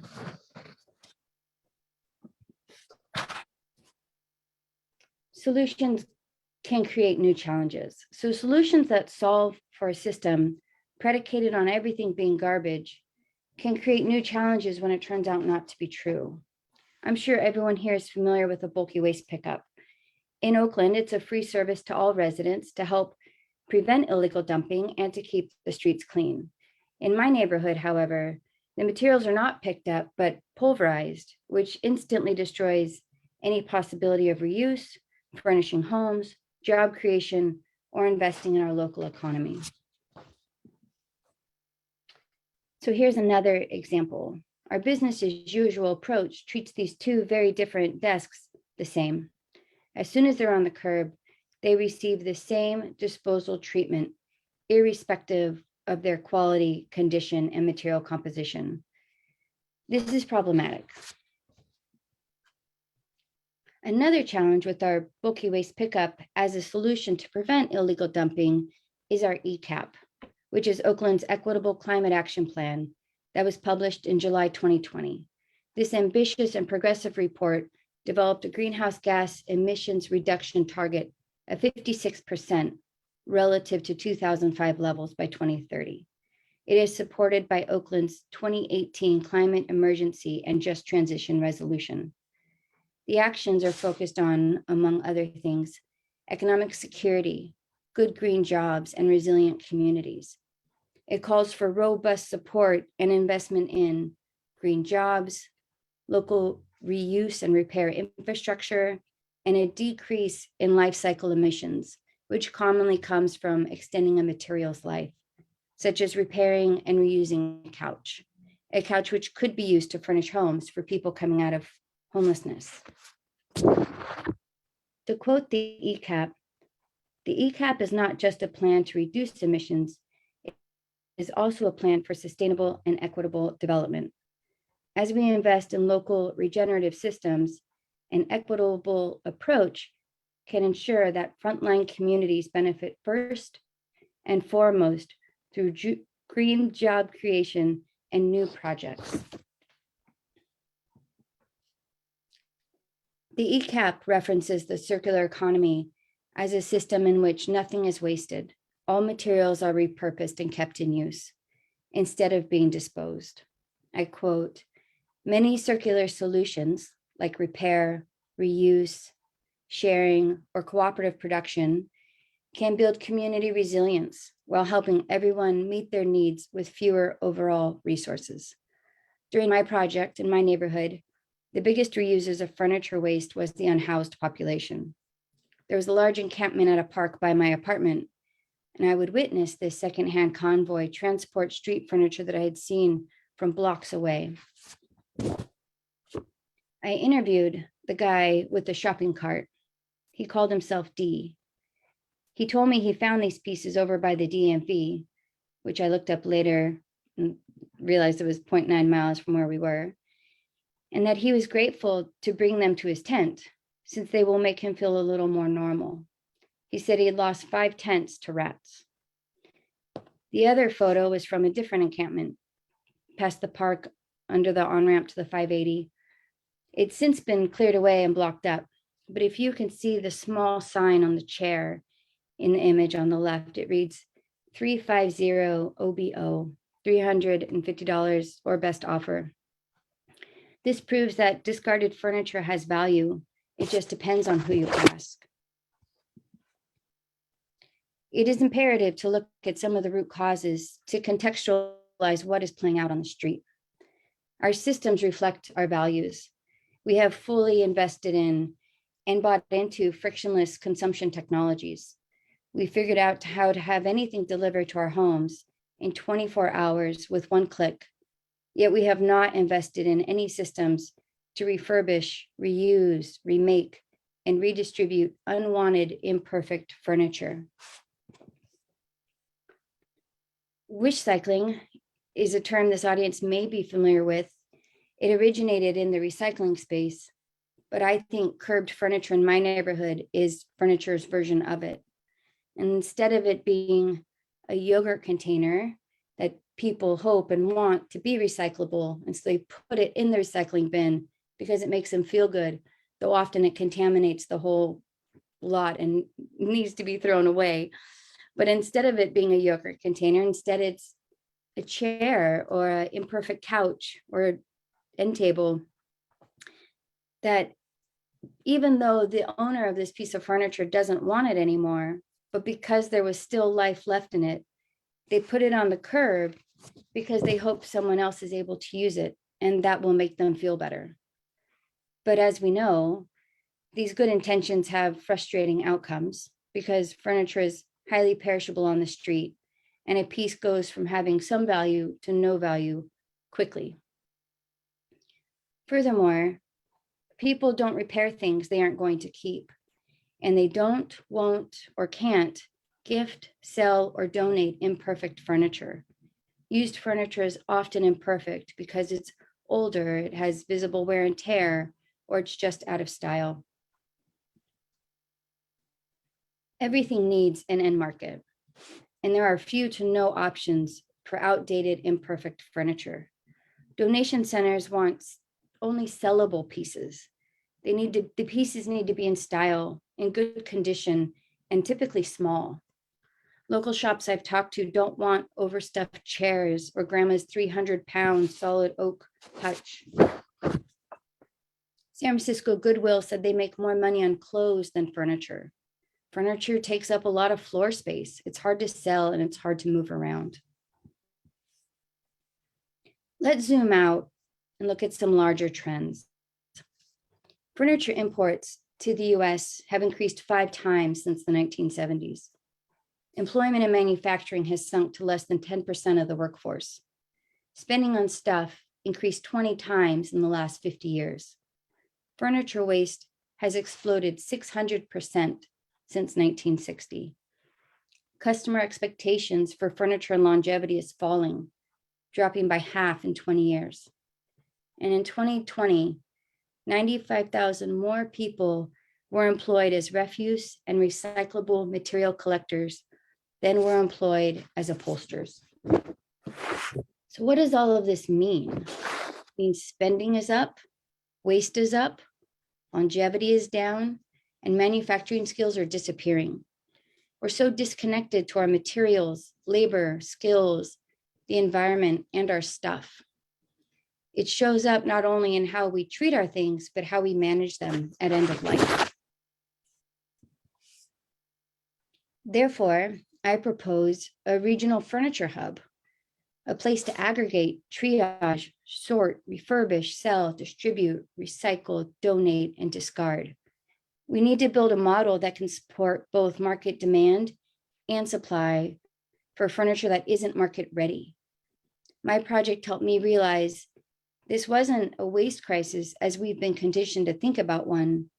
The real crisis is our lack of infrastructure, investment, and imagination. In a circular economy, the downstream is the new upstream, and the downstream is in our front yards. In our climate-constrained world, we need to build systems that leverage the goods and materials that are already here, while investing in our local labor force to create the jobs, products, and businesses of tomorrow. A democratized circular economy is an invitation to the woodworkers, skilled laborers, upholsterers, and creatives that have been left out of the climate conversation for too long. These are green jobs and a path towards material resiliency. furniture hubs could support and strengthen furniture banks, assist interior designers that want to source local and low impact, help cities reduce waste and emissions, create training pathways, incubate businesses, and provide a just transition for local laborers and others displaced by our disposable economy, just like the Oakland ECAP aspires to do. I believe unwanted, imperfect furniture can catalyze local transformational change, but only if we stop treating it like waste. Thank you so much. If anyone is interested, I've recently published these findings into a case study that is available for download on my website at thefurniturecycle.com. And here's some other ways to follow along. Thank you. Thank you, Jamie, and an excellent presentation. You know, we had one question or maybe a comment come in. I'm hoping that you can answer it live with me here. It comes from Nicholas Jorgensen from Santa Clara County, California, who asks or really comments, hotels have been discarding brand new, unused, and gently used furniture at the dumps and transfer stations. This would be a good industry to market to receive the furniture for this program. So what are some of your thoughts about maybe the commercial partners who may be engaged in this circular economy, or maybe not engaged but should be? Sure. The commercial furniture space is definitely making some moves right now. There's a new startup, I believe she's based in San Francisco, and she's mostly focused on commercial office furniture, which has the same kind of history of, when it's time for a refresh and offices move, it is very common that the furniture is disposed of. It's not necessarily resold and packaged, and those outlets to make that easy haven't previously existed. And so that organization is called Reseat. I don't know if she's involved in the hotel space, but I think that this is a burgeoning space that's attracting a lot of investment, a lot of excitement. And so I think these business models, we're only going to see more of them. Well, I think you're right, and I think that there's so much improvement in this economy that could be done in this space. I recall at one of my previous jobs working in a nonprofit environment, we didn't always have the kinds of resources that a bank or a hotel might have when it came to capital, but we had a lot of the same needs around being able to provide good, high quality furniture to our clients. And so we were actually able to work with some warehouses that would collect furniture from banks and places like that. And then we could then use them in our nonprofit space, and we get them at a deep discount, but these were still, high quality, really solid pieces of furniture. And so I feel like there's so much that can be done in this space. It seems like you've identified some of that here through your research as well. Yeah, no, absolutely. I think this is a burgeoning area, and there's so many interesting components to it. And I think some of the interesting components include opportunities to really change how we talk about it, right? I mean, some of this low-hanging fruit, the market will take care of it. If you have existing commercial furniture that is made to last, right? It's very high quality. It is made for a 20+ year lifespan. The market will allow and correct for that. But I think once we start getting to some of these imperfect pieces, right, where there is no market, that's where that change is really going to have to take hold. And we're going to have to destigmatize labor and rethink how we're creating systems to grade and judge and dispose or not of what is all around us. So I think, yes, the low-hanging fruit is the stuff that holds its value. And then it just goes from there of how integrated we need to think about, or how integrated we can make furniture into our circular economy, at a city level, at workforce development level, at a waste hauler contract level. I think it's really exciting. Absolutely fantastic research, Jamie. Thank you so much for Yeah. bringing that to the second annual statewide conference on illegal dumping. I know that you're going to be down in the Q&A feature for the next 15 minutes or so, answering some of those questions that came in. I've been watching a couple come in, and so I'm excited to get those attendees some answers directly from you. Thank you so much for being here today and for sharing all of your knowledge. Thank My you. pleasure. Thank you so much. I'd now like to move us to a break. This is just going to be a 5-minute break. So I know we've been going today for almost 2 hours so far. So this is an excellent time to grab a drink, grab a snack, use the restroom, do what you need to do to make sure that you're refreshed and ready for our final hour of the conference, because we have a real great selection of content coming up after this very short break. But for those of you who are sticking around, we have some polls today to just see how well you've been paying attention. So we'll do our first poll now. And that poll is, what did Assemblymember Rebecca Bauer-Kahan fund during her first year in legislation? We got a couple options here. Did she fund $1 million illegal dumping pilot project in Alameda and Contra Costa County, or a $1 million pilot project in Sacramento County? So we'll let those polls go ahead and go for the next maybe 5-10 seconds. But while we're doing that, I just want to remind everybody that this conference is being recorded. So if you missed one of our sessions earlier today, or if you aren't going to be able to attend maybe something tomorrow or something like that, all of that content will be made available online and will be sent to all of our registrations.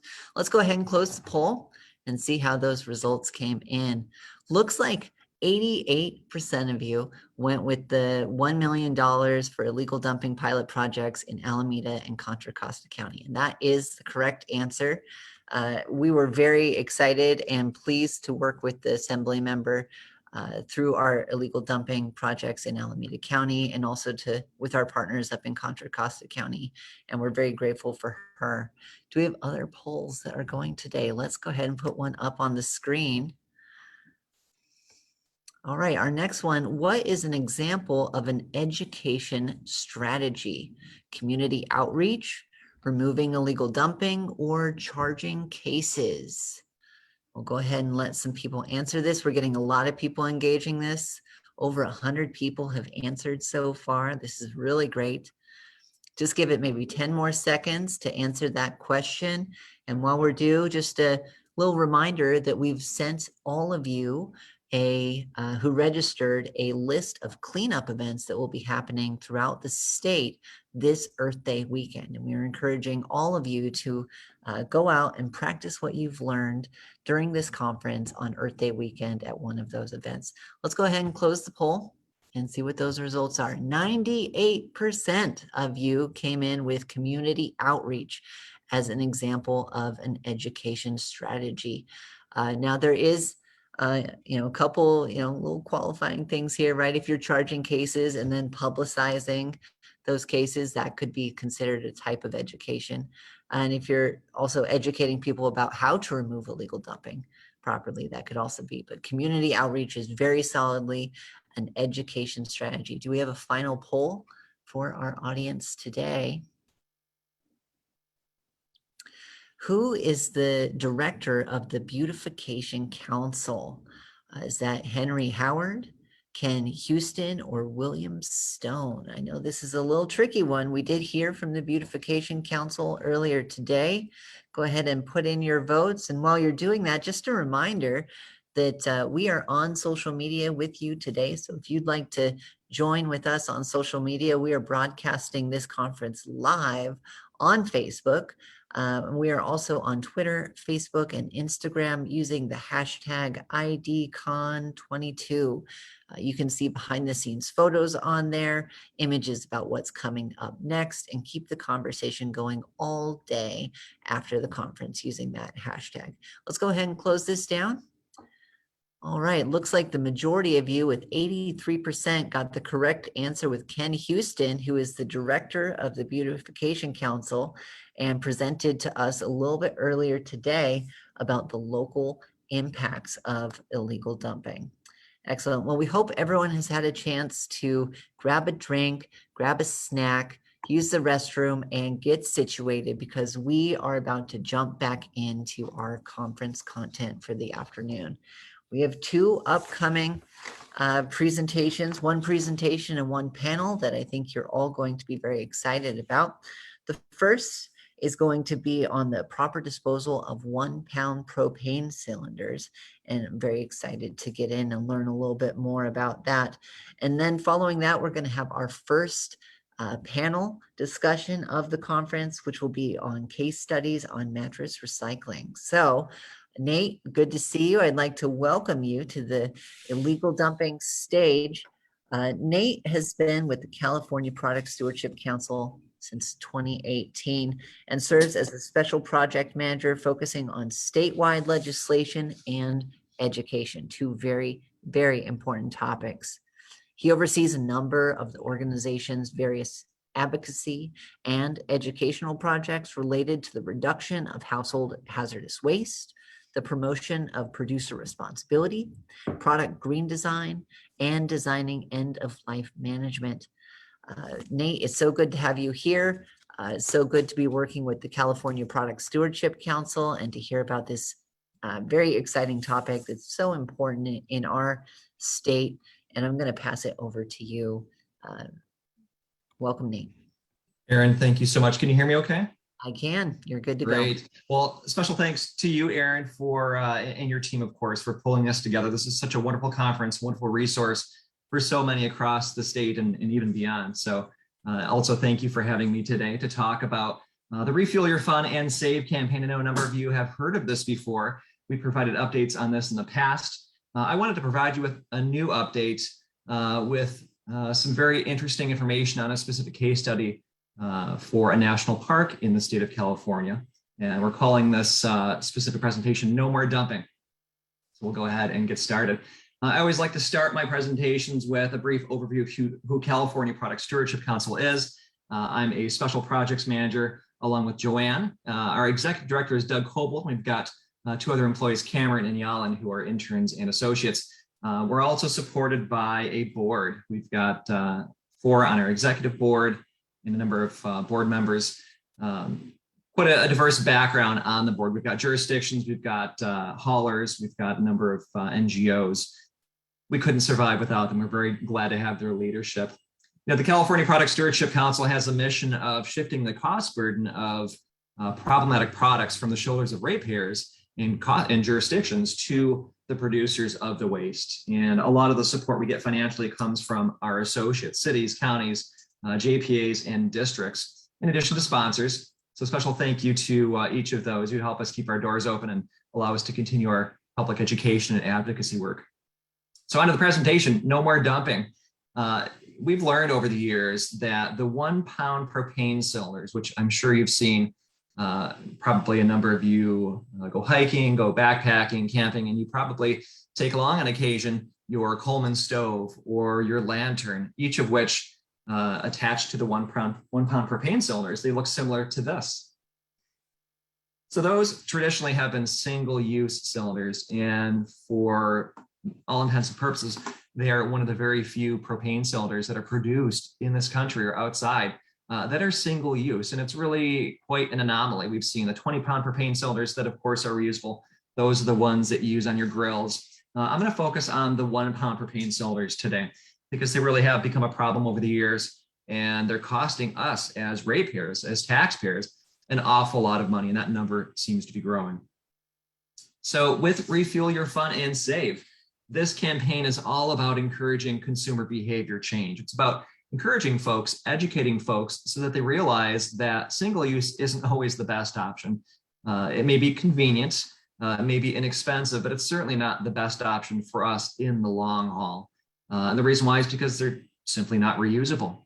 It's quite a waste of resources. It produces a lot of trash, a lot of expensive to dispose products. And you can see here in this picture, we've got at some of the parks across the state, these new propane cylinder recycling bins. So as you go to the park, as you go backpacking, as you go camping, and you use these single-use cylinders, you finally have a place to put them so that they can be properly disposed. Not every park has these, which means they typically go into the trash, which means they oftentimes find their way to the dump, which causes a lot of safety problems, both at the waste haulers facility and the dump, of course. The problems are left and right. And we've seen, even though they're not themselves a significant fire hazard, we've heard stories about these things getting compressed at the waste haulers and causing small explosions that have caused some pretty significant damage, costly, expensive damage. So I wanted to share with you a quick snapshot of our Refill Your Fun front page. We've got an awful lot of very useful information here about upcoming events and maps that you can use to find out where you can properly dispose of your single-use cylinders, in addition to buying reusables, which have been available for years now. If you haven't used one, you should definitely look into getting one. They function and look exactly like the single-use cylinders. This actually is a reusable, and you can see it's got the same attachment at the top. The inside engineering is a little bit different, which means they've got a different valve inside, which actually allows it to be reused. And you can see by holding it, it weighs a little bit more. It's made of thicker steel. It's meant to be reused many, many times. In fact, you can use it for up to 10 years, and it pays for itself after just 4 or 5 or 6 uses, depending on how you're getting yourself, how you're equipping yourself with a reusable cylinder. So again, back to the website, we also have places you can go to learn more about how to participate in some of the special events that we have. We also have a lot of media available for you as a jurisdiction or you as an NGO to use to promote the reusables. And of course, we have our contact information. So we are super excited about just the rapid growth of the reusables in our communities. Folks are learning about the importance of switching from single-use to reusable cylinders. And that certainly is the case in regards to the 1 pound propane cylinder. So when you go to the store, when you go to Ace Hardware now, when you go to larger retailers like REI, Sports Basement, you'll find in some cases the reusables sitting on the shelf, which is wonderful. And I encourage you to pick one of those up. So they're becoming widely available. And you can actually go to a U-Haul store now in many communities and pick up a reusable. They're filled, they're ready to be used. When you use them, you simply take them back, get them refilled, or purchase a new one for a friend and get yours refilled as well. So you can see here, they're typically located close to the cash wrap, so very easy to get to. Take a look at the picture on the right. You can see that we've got a table set up. We have events. So CPSC contracts with a number of jurisdictions across the state to educate the public about the Refill Your Fun campaign and the importance of making that switch, that behavior change from the single use to the reusable cylinders. So what we do is we host events like these where we educate the public. We talk about the importance of switching to reusables, how easy it is to get these things refilled or to actually swap them out through an exchange program that's becoming very popular across the state and across the nation.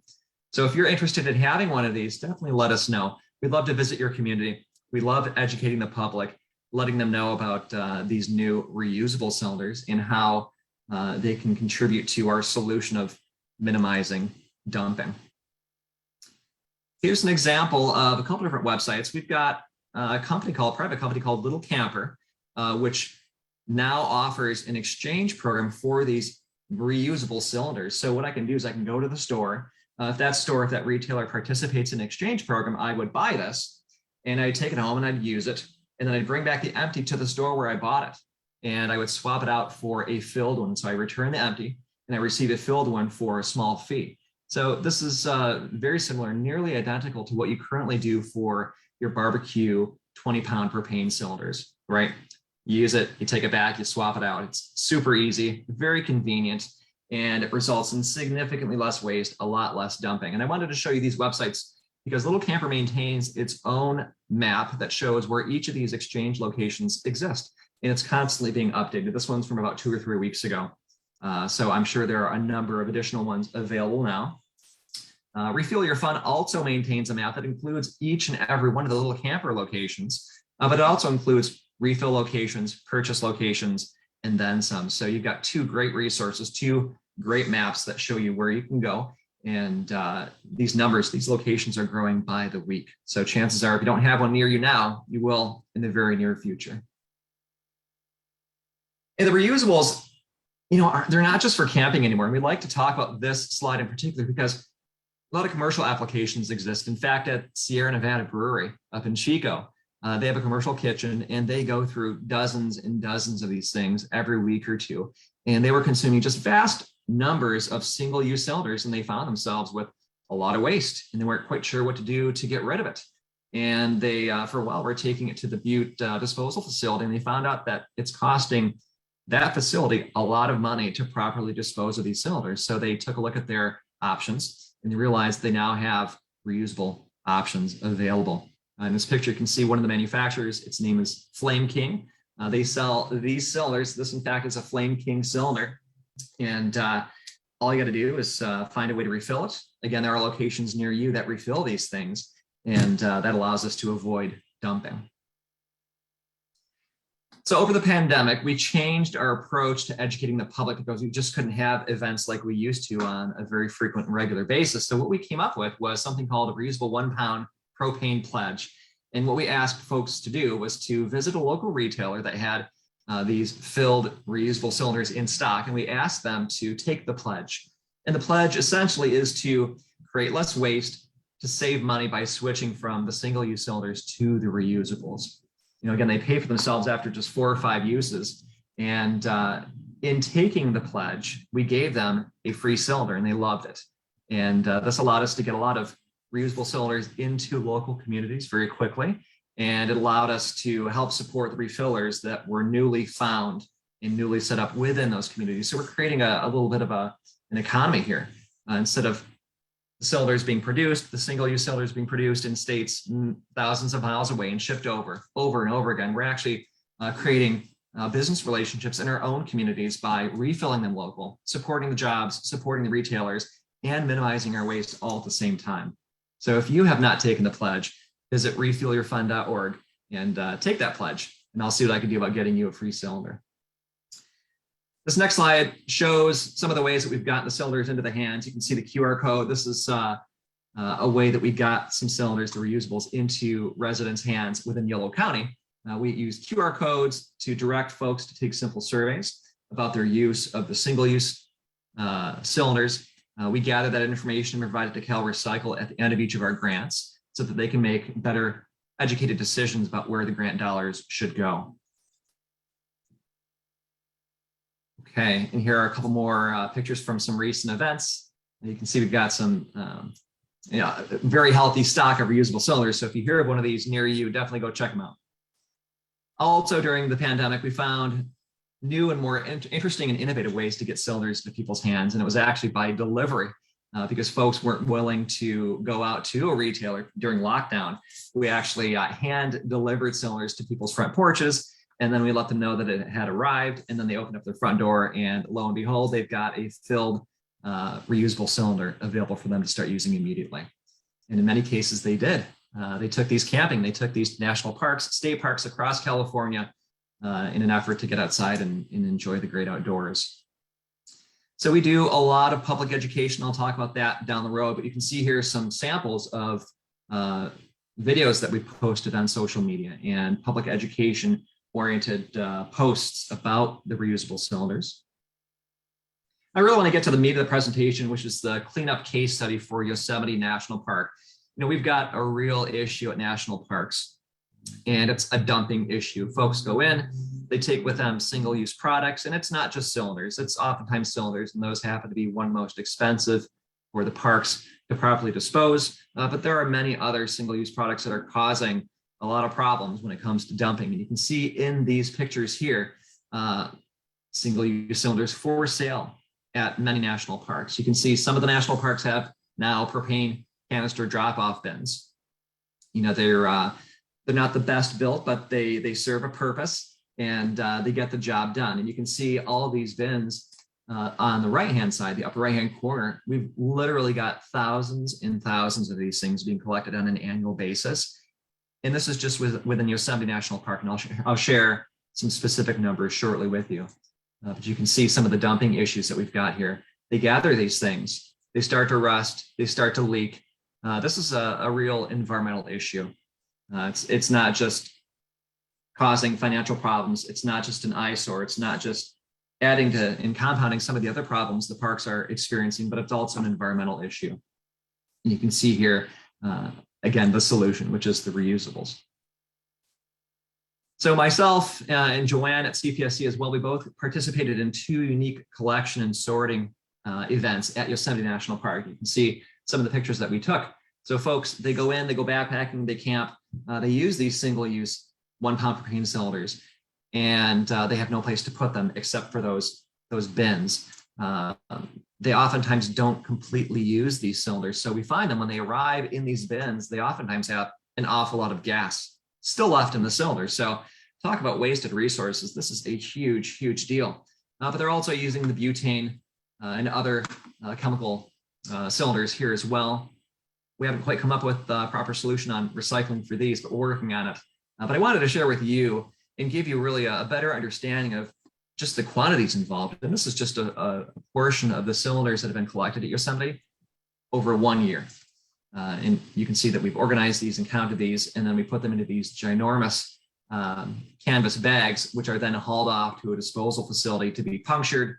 The gas is released, oftentimes captured, and then the steel is recycled. So there's a lot of effort, a lot of GHG goes into the distribution over and over again, and the collection over and over again. And think about the labor and the capital that's expended on collecting and disposing of these things. It's really significant. Nate, So I want to share with you here. Sorry, Nate, I hate to interrupt. Yeah. We're reaching time. Yep. And so if there's any last words that you'd like to say before we move Absolutely. on.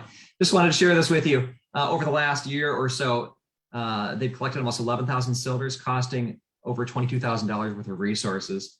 So the solution truly is to encourage folks to switch from the single use to the reusables, and to visit local retailers and make sure that you're expressing your interest to these retailers, the importance of switching to reusables. So if you ever have any questions, if you want to learn more about this campaign, definitely reach out to me. I'm more than happy to chat with you. My email is actually nate@calpsc.org, and you can see my cell phone and office phone over here. Aaron and team, thank you so much for the opportunity to talk about the Refuel Your Fun and Save campaign. I appreciate it. Thank you so much, Nate. This was so enlightening as somebody who loves to enjoy the great outdoors that this great state provides. These are things that I see all the time out on hikes, out when I'm camping. And so to learn about reusables is just so exciting. I can't wait to employ that in my own adventures this summer. And so just want to thank you for that. I know you're going to be posting your contact information in the chat for anyone who's interested in following up. And then there were a whole bunch of questions coming in for you in the Q&A feature. Just a reminder to everyone, if you're posting your comments or questions specifically for our panelists, please make sure you're using that Q&A feature at the bottom of your screen. We may miss them if they're just posted in the chat, so please do use that Q&A feature. And Nate, thank you so much for being here today. Thank you. Excellent. I'd now like to kick us off to our final panel of the day, but even though it's our final panel, after this we'll also be having our closing keynote speaker with the Alameda County Sheriff Greg Ahern. So stick around for that exciting message. But before we get to that closing keynote, I'm very excited that we're going to have a case series on illegal dumping mattress mitigation brought to us by the Mattress Recycling Council.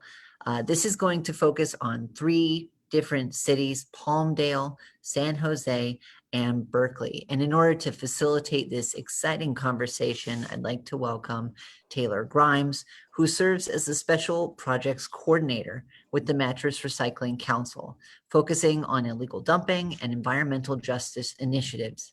Among other projects and programs, she oversees the Illegally Dumped Mattress Collection Initiative, the illegal dumping mitigation efforts, stakeholder engagement, and pilot projects. Big job, Taylor, and welcome to the 2nd Annual Statewide Conference on Illegal Dumping. Over to you.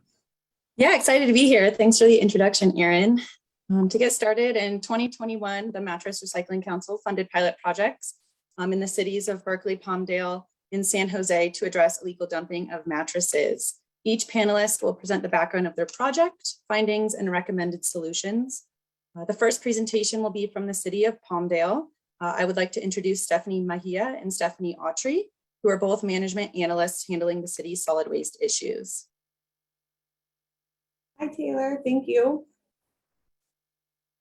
We're happy to be here and appreciate the opportunity to be part of the panel. I'm Stephanie Autry, and I will be presenting with Stephanie Mejia, and we'll go ahead and go over our legally dumped mattress pilot study, which is still ongoing. The City of Palmdale's project was intended to address the issue of illegally dumped mattresses and illegal dumping in general, with a focus on multifamily housing complexes. Our goal was to educate and encourage residents and property managers to properly recycle and dispose of mattresses and other bulky items by developing and implementing a program that identifies strategies to address these issues and to promote change. This map shows all the locations of illegal dumping that occurred during 2021, which was a total of almost 1,700 locations tied to just over 1,000 work orders, and which resulted in over 1,800 tons collected. The clusters that can be seen are concentrated around some of the city's more densely populated areas and indicate ongoing incidents of illegal dumping. So as we mentioned in our previous slide, we noted incidents happening more often in densely populated areas. Our city's illegal dumping cleanup crew and code enforcement officers noted that multifamily units and surrounding areas are an ongoing area of concern with illegal dumping. For languages, we decided our outreach material to be made available in English and Spanish, as Palmdale residents reported speaking these the most on the US Census Bureau. Some of the strategies we used to foster change were to identify barriers, existing data review, community outreach, targeted outreach, implementation. We knew we wanted to have positive reinforcement messaging because it has proven to be a more successful strategy. And we decided to work with Action Research, who specializes in community-based social marketing. Working with Action Research, we were able to identify the barriers to the behavior of illegal dumping and developed a program around that. To evaluate the effectiveness of our program, we have measured the strategies noted in the table on the slide. This includes the measurable item, the expected outcome, and the comparison of 2021 and 2022 data during the period of January through March. The only exception would be for the data for mattresses collected through local programs, which is the total for all of 2021 for our focus groups only. And so far, the item that has not met our expected outcome has been the number of illegally dumped mattresses collected by our crews in the field. However, we attribute that increase to improved reporting methods for our crews. For our focus group, these 3 complexes were selected as our focus group after reaching out to 20 complexes that our waste hauler waste management identified and based on the recommendation from Action Research. So we have listed the total number of units for all 3 complexes. And as you can see, bulk item requests for group number 1 for the year of 2021 was only 7, for group number 2, 9, and for group number 3, only 1. We decided to conduct a survey to identify the barriers residents were facing, and results were used in determining what material would be created. We had a lot of setbacks with survey participation, and we had to come up with several plans. For survey results, I want to highlight the one to the right. So the highest rated barriers related to bulk item disposal were 1, not knowing how to arrange for a pickup, 2, not having a vehicle to take items to a donation center, and 3, a perception that having bulky waste items picked up is expensive. Based off of these results, we needed to promote a variety of proper disposal options and address main barriers for proper disposal by increasing knowledge through clear communication. So to accomplish the goals Stephanie mentioned, we decided to create a door hanger and a pre-move checklist as outreach materials. The door hangers would be distributed periodically to residents throughout the year to provide them with recycle and disposal information. The pre-move checklist is intended for residents who will be moving out and will be provided by the property manager to make that process easier. Both of these items include our campaign tagline and messaging, highlight the importance of proper disposal and available options, and provide links back to our new landing page. So speaking of the landing page, we identified that the city did not have a centralized page where residents could access information and resources for bulky item recycling and disposal. Therefore, we decided to create a landing page and include QR codes in our outreach materials to direct residents back to the page for useful information on keeping our community clean. We will continue to expand the page with programs that become available. Once our pilot is completed, we will make the outreach material available for everyone. Another item that we felt would bring citywide awareness to our program was a vehicle wrap. We wanted to use a wrap on our lightning loader to promote the landing page and campaign messaging because it is specifically used for illegal dumping cleanup efforts and can be seen in action daily around the city. Total project cost was $33,452, and we distributed that amongst a consultant, an intern, a vehicle wrap, print material, and signs. For recommendations, these are recommendations based on challenges we encountered for campaign branding vehicle wrap. You want to be present where it will be beneficial to you. For example, we were going to go with Junk Be Gone as our tagline, but after discussing with the team, they thought it seemed like it was a junk away hauler. So we decided to go with Junk Away the Right Way. Resident participation. Be prepared for the worst. In this case, we did not receive the residents' participation as we hoped for. So it is always good to have a plan B and even a plan C. Education. There's a lot of information out there from our hauler, from our own past city flyers, and even county flyers. And we wanted to make sure all information was accurate and available in one location. Property manager participation. Before we chose our focus group, we had a list of about 20 multifamily complexes that were identified by Waste Management. 14 out of the 20 managers said they were not interested. Even now, we are finding there is little to no communication between complex staff, which it makes it challenging to get materials out and really make this program be effective. That is all, and thank you. And here's our contact info, and we'll throw it back to Taylor. Thank you.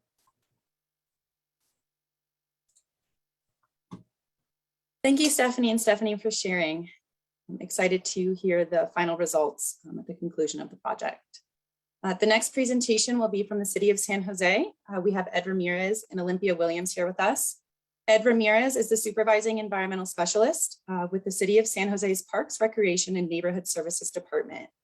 He helps manage Beautify SJ programs such as the Rapid, Removing and Preventing Illegal Dumping Team, Anti-Graffiti and Anti-Litter programs, Dumpster Day events, and supports creek cleanup efforts. Ed enjoys the opportunity to keep the city in which he was born and raised clean and beautiful.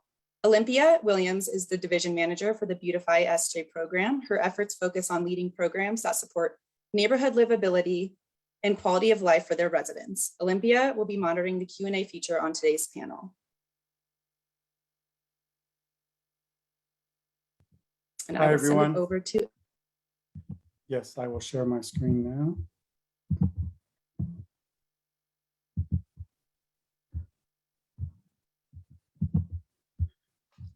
Hi, everyone, and thank you, Taylor.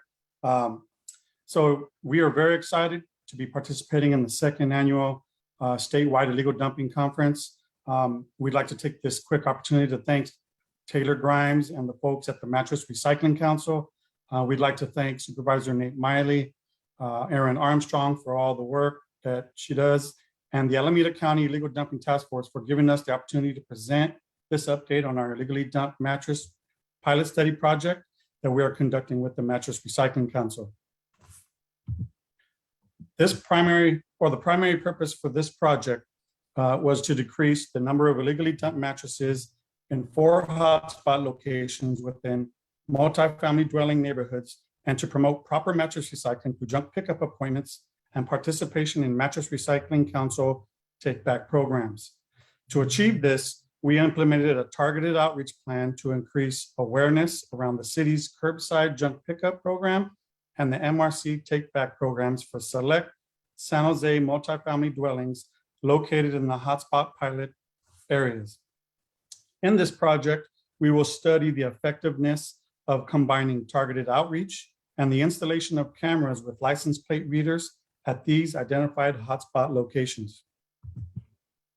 A geospatial analysis of annual illegal dumping data for San Jose was used to identify the 4 multifamily dwelling locations based on their history of illegally dumped mattresses. Cameras and outreach will be used at these locations, and data will be collected over a 6-month time period from November 1st of 2021 through April 30th of 2022. This pilot study is still in progress. Very quickly, site number 1, we will not be applying any treatment, no camera, no outreach. Site number 2, no camera, but it will receive multilingual outreach.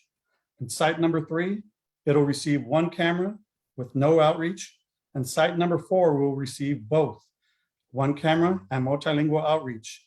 The multilingual outreach for these sites will be informing residents within a quarter-mile radius about the pilot study in the area, junk pickup and take-back programs.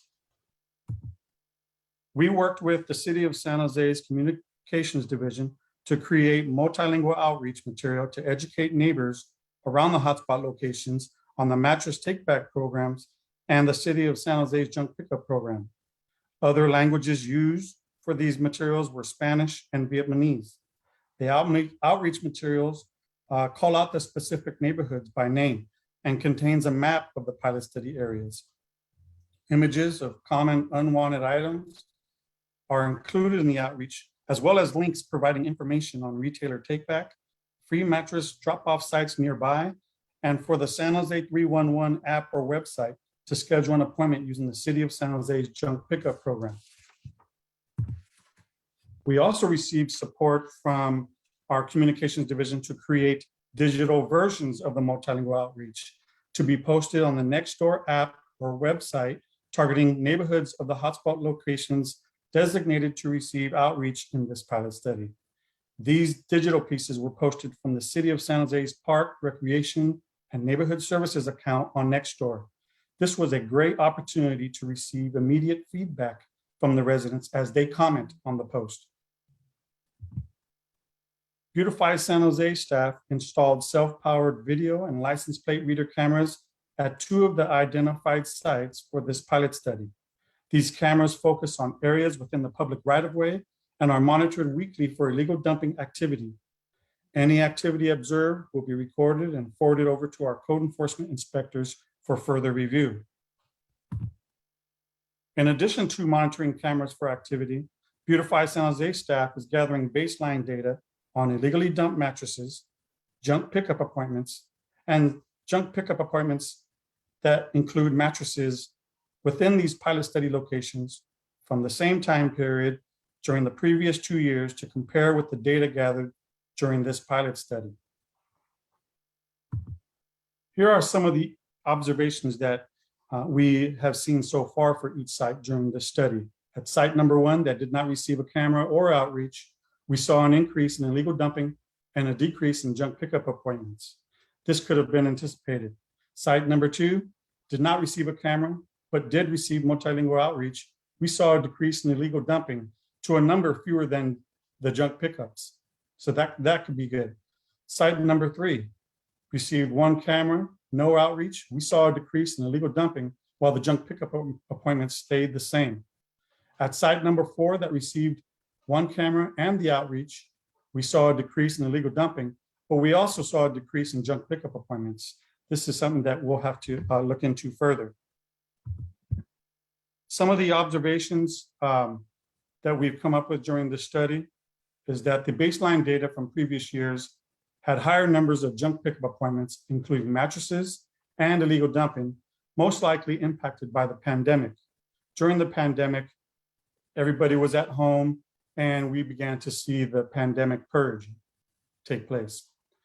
We also observed the presence of cameras for this study seemed to reduce the number of illegal dumping incidents within 150 feet of the cameras. This is a significant reduction of illegal dumping in general near these cameras. We saw about 80% reduction of illegal dumping. Overall decrease in illegally dumped mattresses at sites where cameras and/or outreach was implemented during the study is something else we observed. And during the COVID-19 pandemics, folks were taking advantage of e-services provided through online apps and websites. A lot of purchasing made through Amazon, services rendered through DoorDash, Instacart, etc. Some of the recommendations that we've come up with during this study are the following. Outreach collateral should be scheduled for distribution on a quarterly basis at high volume illegal dumping multifamily dwelling neighborhoods. And this should be considered during or when establishing an operation budget. We see the need for additional cameras within these neighborhoods to increase enforcement activity.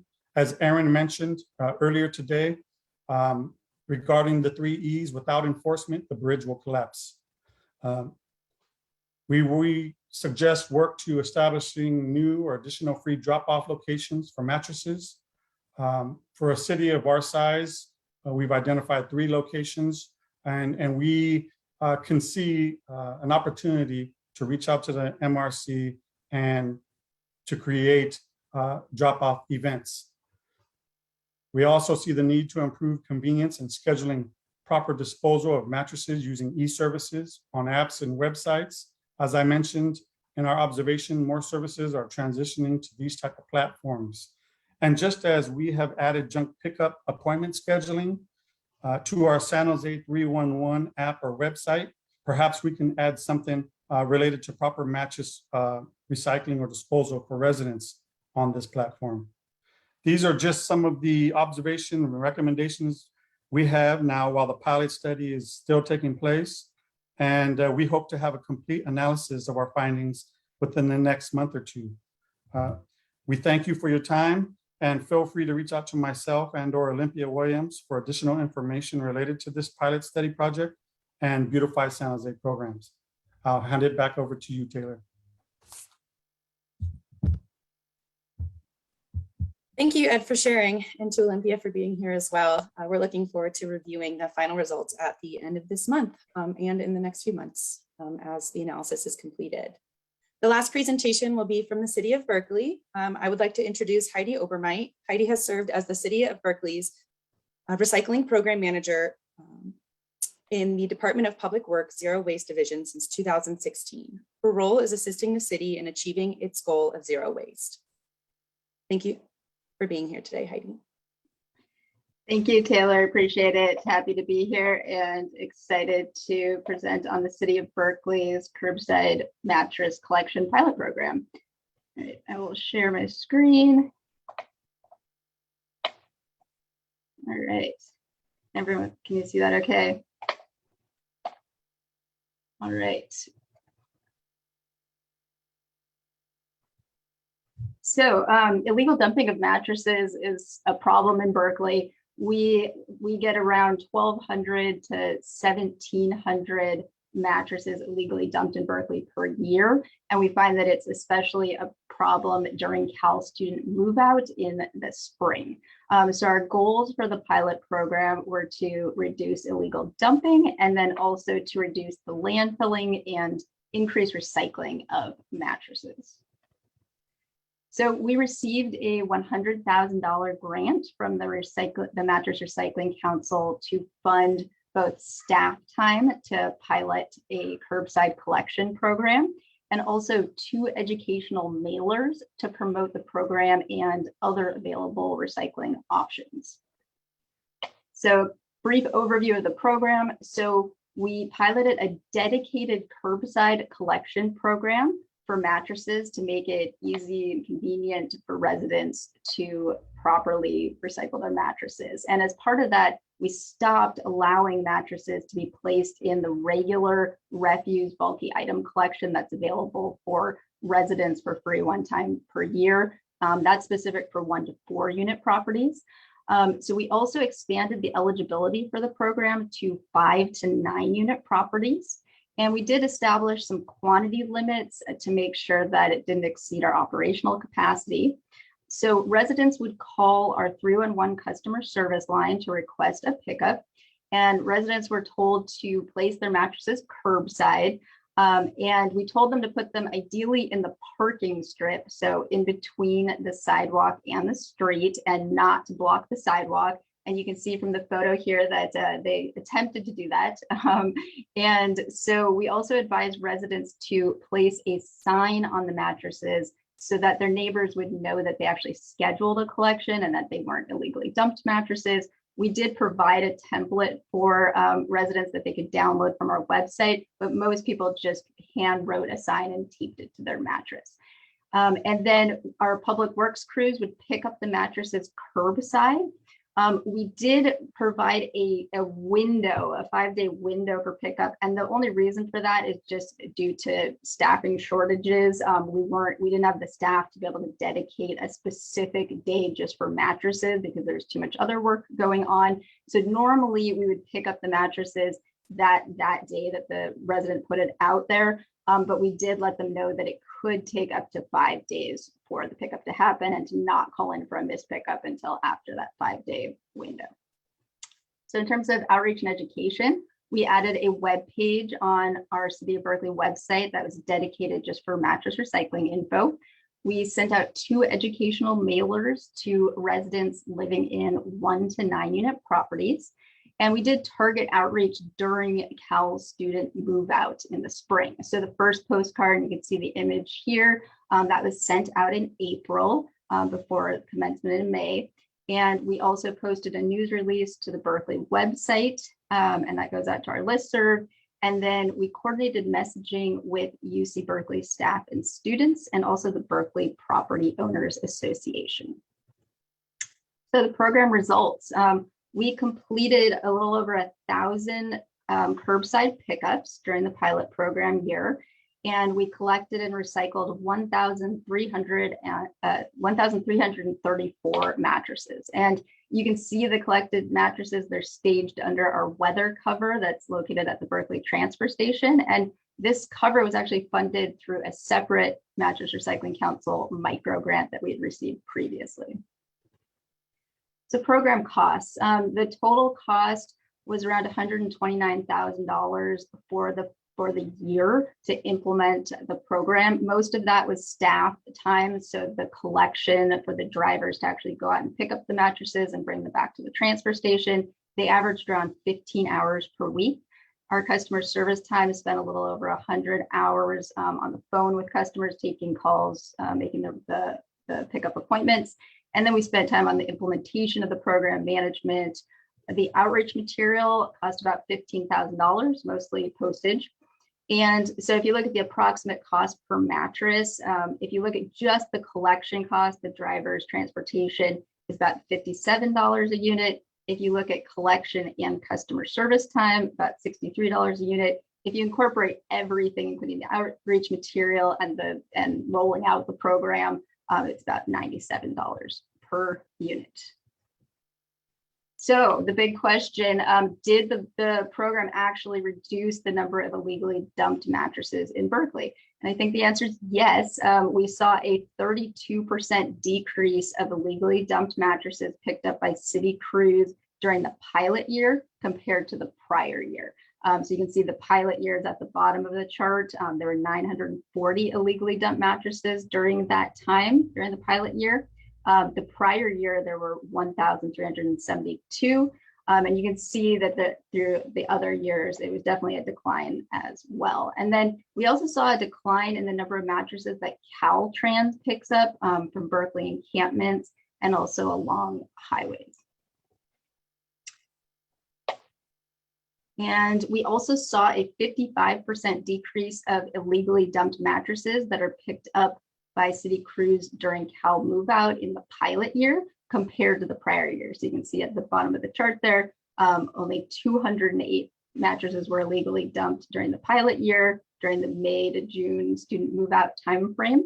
That's compared to the prior year when there were 457 illegally dumped mattresses. So the lessons that we learned, one big one is just that 5-day pickup window is really problematic. It can lead to blight if mattresses are sitting out there for days. They tend to accumulate other mattresses or other illegally dumped items.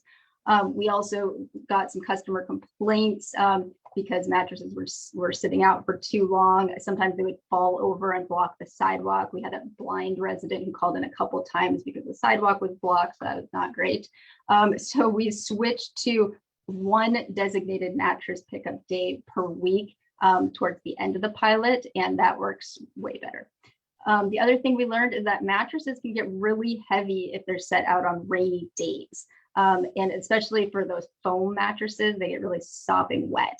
So we added information to the website to reschedule if heavy rain is in the forecast. And this is the last slide.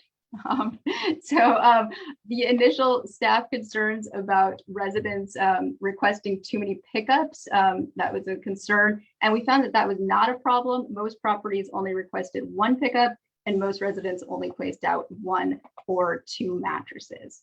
So we considered the program a success, and we're actually continuing it on an ongoing basis. And with that, I'll hand it back to Taylor. Thank you so much, Heidi. Thanks for sharing with us today. Thank you to all the panelists and to the audience for attending today. MRC intends to produce detailed case studies based on the results of the projects, and we will share more in the coming months. As mentioned previously, a couple of the projects are still ongoing. So we will be moving into the Q&A feature for the next 15 minutes to answer any questions.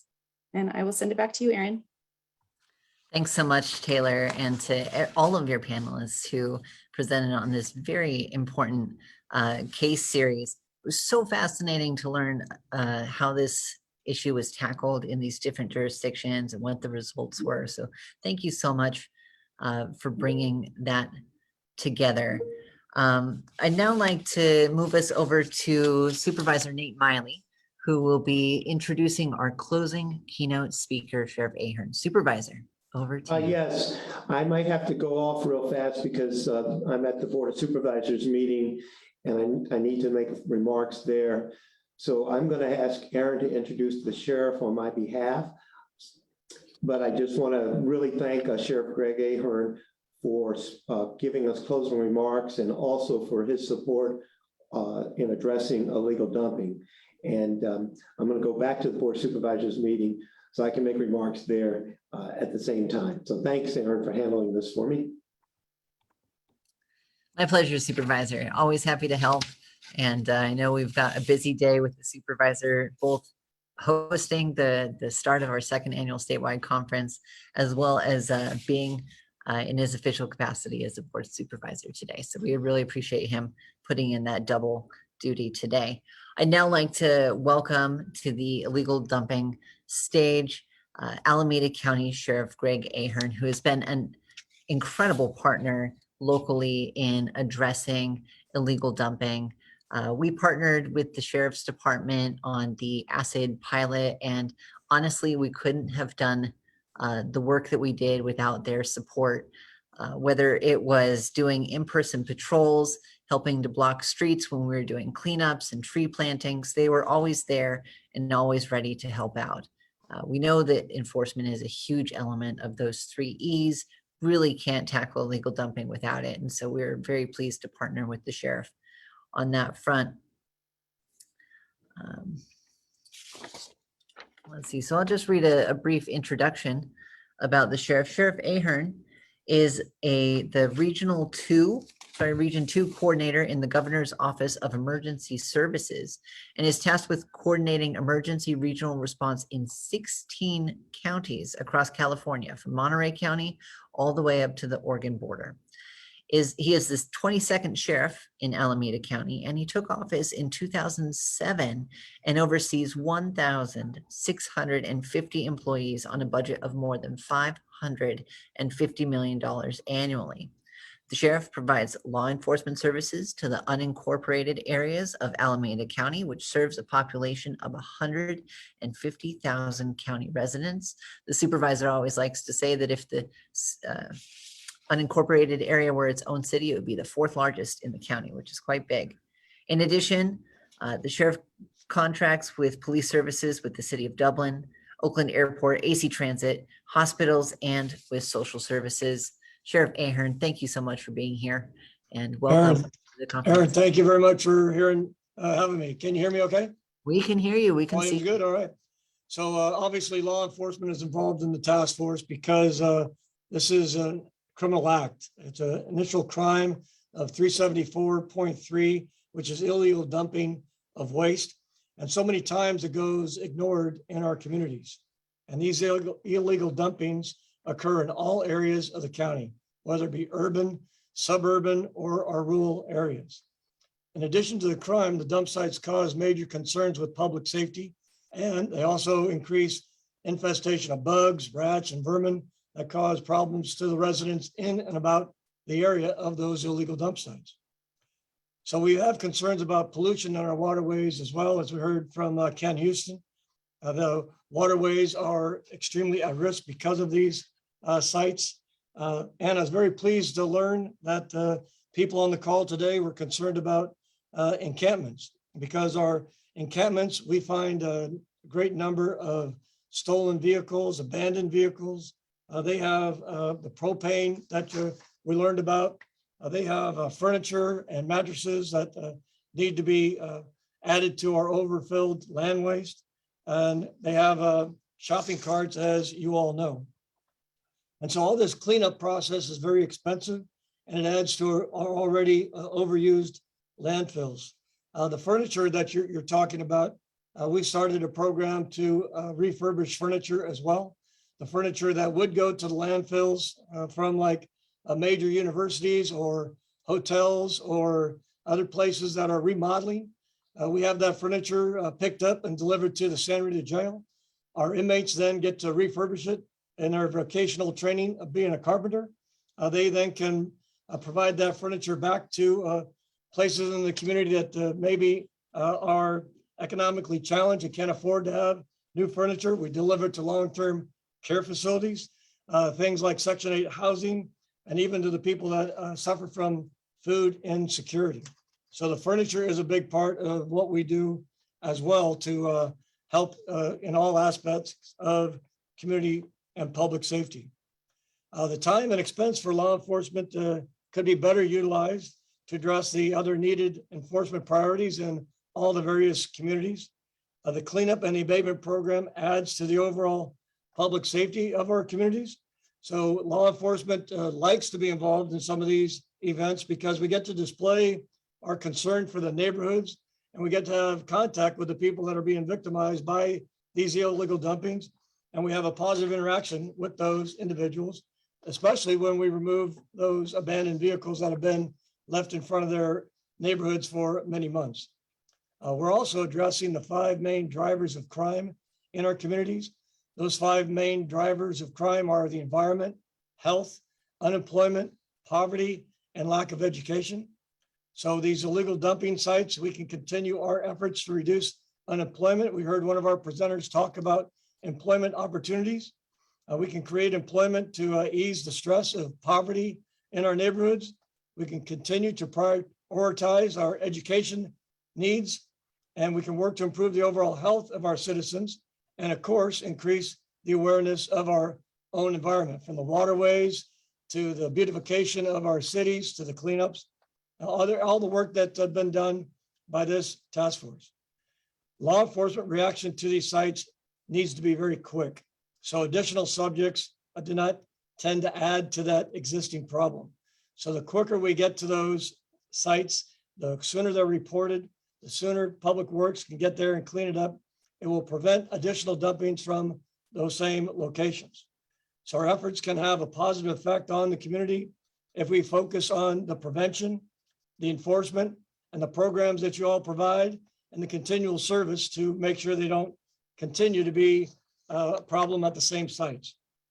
We work to prevent any additional dumpings, In our area, we've identified 35 encampments for the homeless people that tend to get used on a regular basis.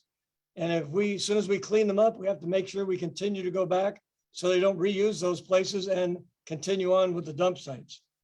We have an enforcement team that goes out on a regular basis to identify those locations, direct those people to other places. One of the places we're now using with a collaboration with the DA's office is a place called CARES, which provides transitional housing for those individuals, creating those problems for us.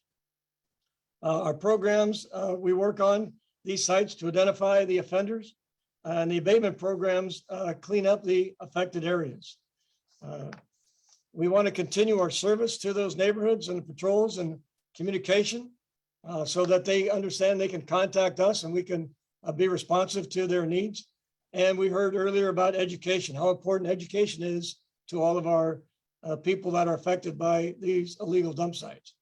And again, the immediate removal of that debris goes to the service that those individuals need and deserve, who suffer from having to live around, work around, or be involved with those dump sites. So again, we want to thank Nate Miley and the Illegal Dumping Task Force. Also, thank you to all of you on the call and all of our partners that couldn't make it today, but assist us on a regular basis. The efforts of this task force indicate that a partnership is essential to address these problems that we have. No one entity alone can manage this by themselves, and working together has proven that together we can achieve more. The Alameda County Sheriff's Office has been a partner with Nate Miley for a number of cleanups in our area. With his leadership, we've also been able to work with our partners with the DA, various cities, private businesses, several nonprofits, and community members to address this illegal dumping problem. In Oakland, we've worked with the Alameda County Illegal Dumping, known as ACID, and we've also worked with members of the CURB in the unincorporated areas of the county. So we hope that each of you understand this is a call to action, and we'll educate all of Alameda County on the 3 E's that Aaron has stressed for education, eradication, and enforcement, that we continue to display, that we teach, train, and guide all of our members and others to utilize best practices to address the illegal dumping. All of the information that we've heard today will assist us in that goal. So please continue to be a great partner, and remember not to give up. Again, thank you for taking part of this. This is a big part of public safety, and it's very important to us in the Alameda County Sheriff's Office. And we know it's very important to Supervisor Nate Miley. So Nate, thank you for all of your efforts. I'll turn it back over to you. Yeah, thanks, Sheriff. You have a few moments, just want to chat with you briefly here. So we couldn't do this work without the support of law enforcement and including the district attorney. So how critical do you feel it is for law enforcement to be engaged in this effort? It's one of the things I keep on preaching. I preach prevention, enforcement programs, and service. And so illegal dumping hits all 4 of those main categories. Those 4 priority of enforcements and goals help us address those 5 drivers of crime. And so if we can reduce the crime in the area, we make it better living and quality of life for our members of this community. And illegal dumping is a huge problem. Those of us that are concerned about the environment, it is terrible to see what goes on with that rust and rain. We had rain today, so that's going to create rust on those items, and all that debris is going to end up in our bay. So we have to make sure we clean that up. Our landfills are already full. We've heard about how we can recycle the mattresses, recycle the furniture. All of those are at these dump sites, but if they're left out into the elements at these encampments that were addressed earlier, they can't be used. The wood becomes unusable. The mattresses get infected. The odor of mildew and mold cause hazard. So illegal dumping is a big problem, and we need to continue to stay on it, or else it'll continue to go on and affect those same areas over and over again. And the thing is with the enforcement, I know with your deputies, they not only go out and enforce laws, but they'll actually go door to door and inform citizens of what's going on. And by doing that, they actually bring about a ray of hope to communities. Has that been your experience? Absolutely. We are with you on G Street and Railroad, in the city of Oakland. The residents came out, were applauding us, shaking hands with the deputies, bringing them water and beverages so they wouldn't be overheated. The people in your unincorporated area by the railroad tracks in the Ashland, Cherryland area, we've cleaned up a number of dump sites there. They come out and thank us. They want to be able to enjoy their backyard, and they can't do that with the smell, the odor, the debris. It's not pleasant. And when you clean it up, they get to enjoy their backyard. So I just wanted to have the sheriff just talk a little bit about all of that, because as Aaron pointed out, the 3 E's, education, eradication, enforcement, if you take away any of one of those E's, the bridge collapses and we can't be effective. And a lot of people have issues with the enforcement E, but clearly enforcement can be all about education. It can be about eradication as well, but also enforcement allows for accountability. So I just want to thank the sheriff for his help with this and serving as a role model for other law enforcement agencies throughout our state. Thank you, Sheriff Ahern. Thank you. Okay. So what I'd like to do now is bring day 1 of our conference to a close. We've heard a lot of exciting information, number of really great presentations. I want to once again thank WM Waste Management for being our title sponsor. We're very thankful to have Waste Management WM as our title sponsor this year for the Illegal Dumping Statewide Conference, our 2nd annual conference. Also, I'd like to thank our education level sponsor, the Mattress Recycling Council, as well as East Bay Mud. I'd like to thank our eradication level sponsor, Oraloma Sanitary District, and our enforcement sponsors, Georgia Lane Townhomes and Pepper Tree Village Apartments, i.e. Tom Silva. I'd also like to thank all of our community sponsors, Louisville Jefferson County Department of Public Works, the Illegal Dumping Technical Advisory Committee, and Forrester. Additionally, the California Product Stewardship Council, Furniture Cycle, the National Stewardship Action Council, Hate Care, Castro Valley Sanitary District, the Product Stewardship Institute. I want to thank all of our sponsors, because once again, we couldn't do this conference without your support, and having sponsors just shows the breadth of concern and brings about the relevance to the issue of illegal dumping. Because once again, illegal dumping has no boundaries, and illegal dumping, as been pointed out today, affects the quality of life and the health of all of us. If not our physical health, it can affect our psychological health as well, and our environmental health. So let's get ready for day 2 of the Illegal Dumping Conference tomorrow on eradication. And day 2, we've got a number of very good panels and speakers. We'll be addressing eradication. You'll hear about the cost of illegal dumping, and you'll hear from Caltrans with their Clean California initiatives, as well as a number of other good panel discussions on day 2 dealing with eradication. So please stay tuned for day 2.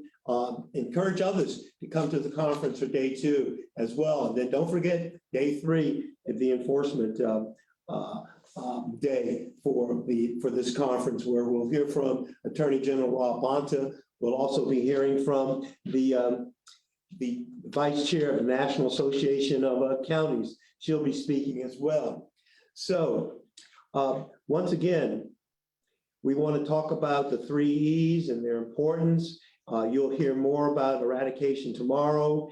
Keep in mind that this is a teamwork. Teamwork basically is everyone together, everyone achieves more. And TEAM, it's just really important that we're all working together as a team on illegal dumping. And I think with that, I'm going to conclude today's conference. We thank everyone for attending. And once again, if you have any questions or concerns, please contact Aaron Armstrong and/or call my office. And we just really thank you all for your participation today. We had people from all over the state as well as from various places throughout the country. So thank you all and have a pleasant day.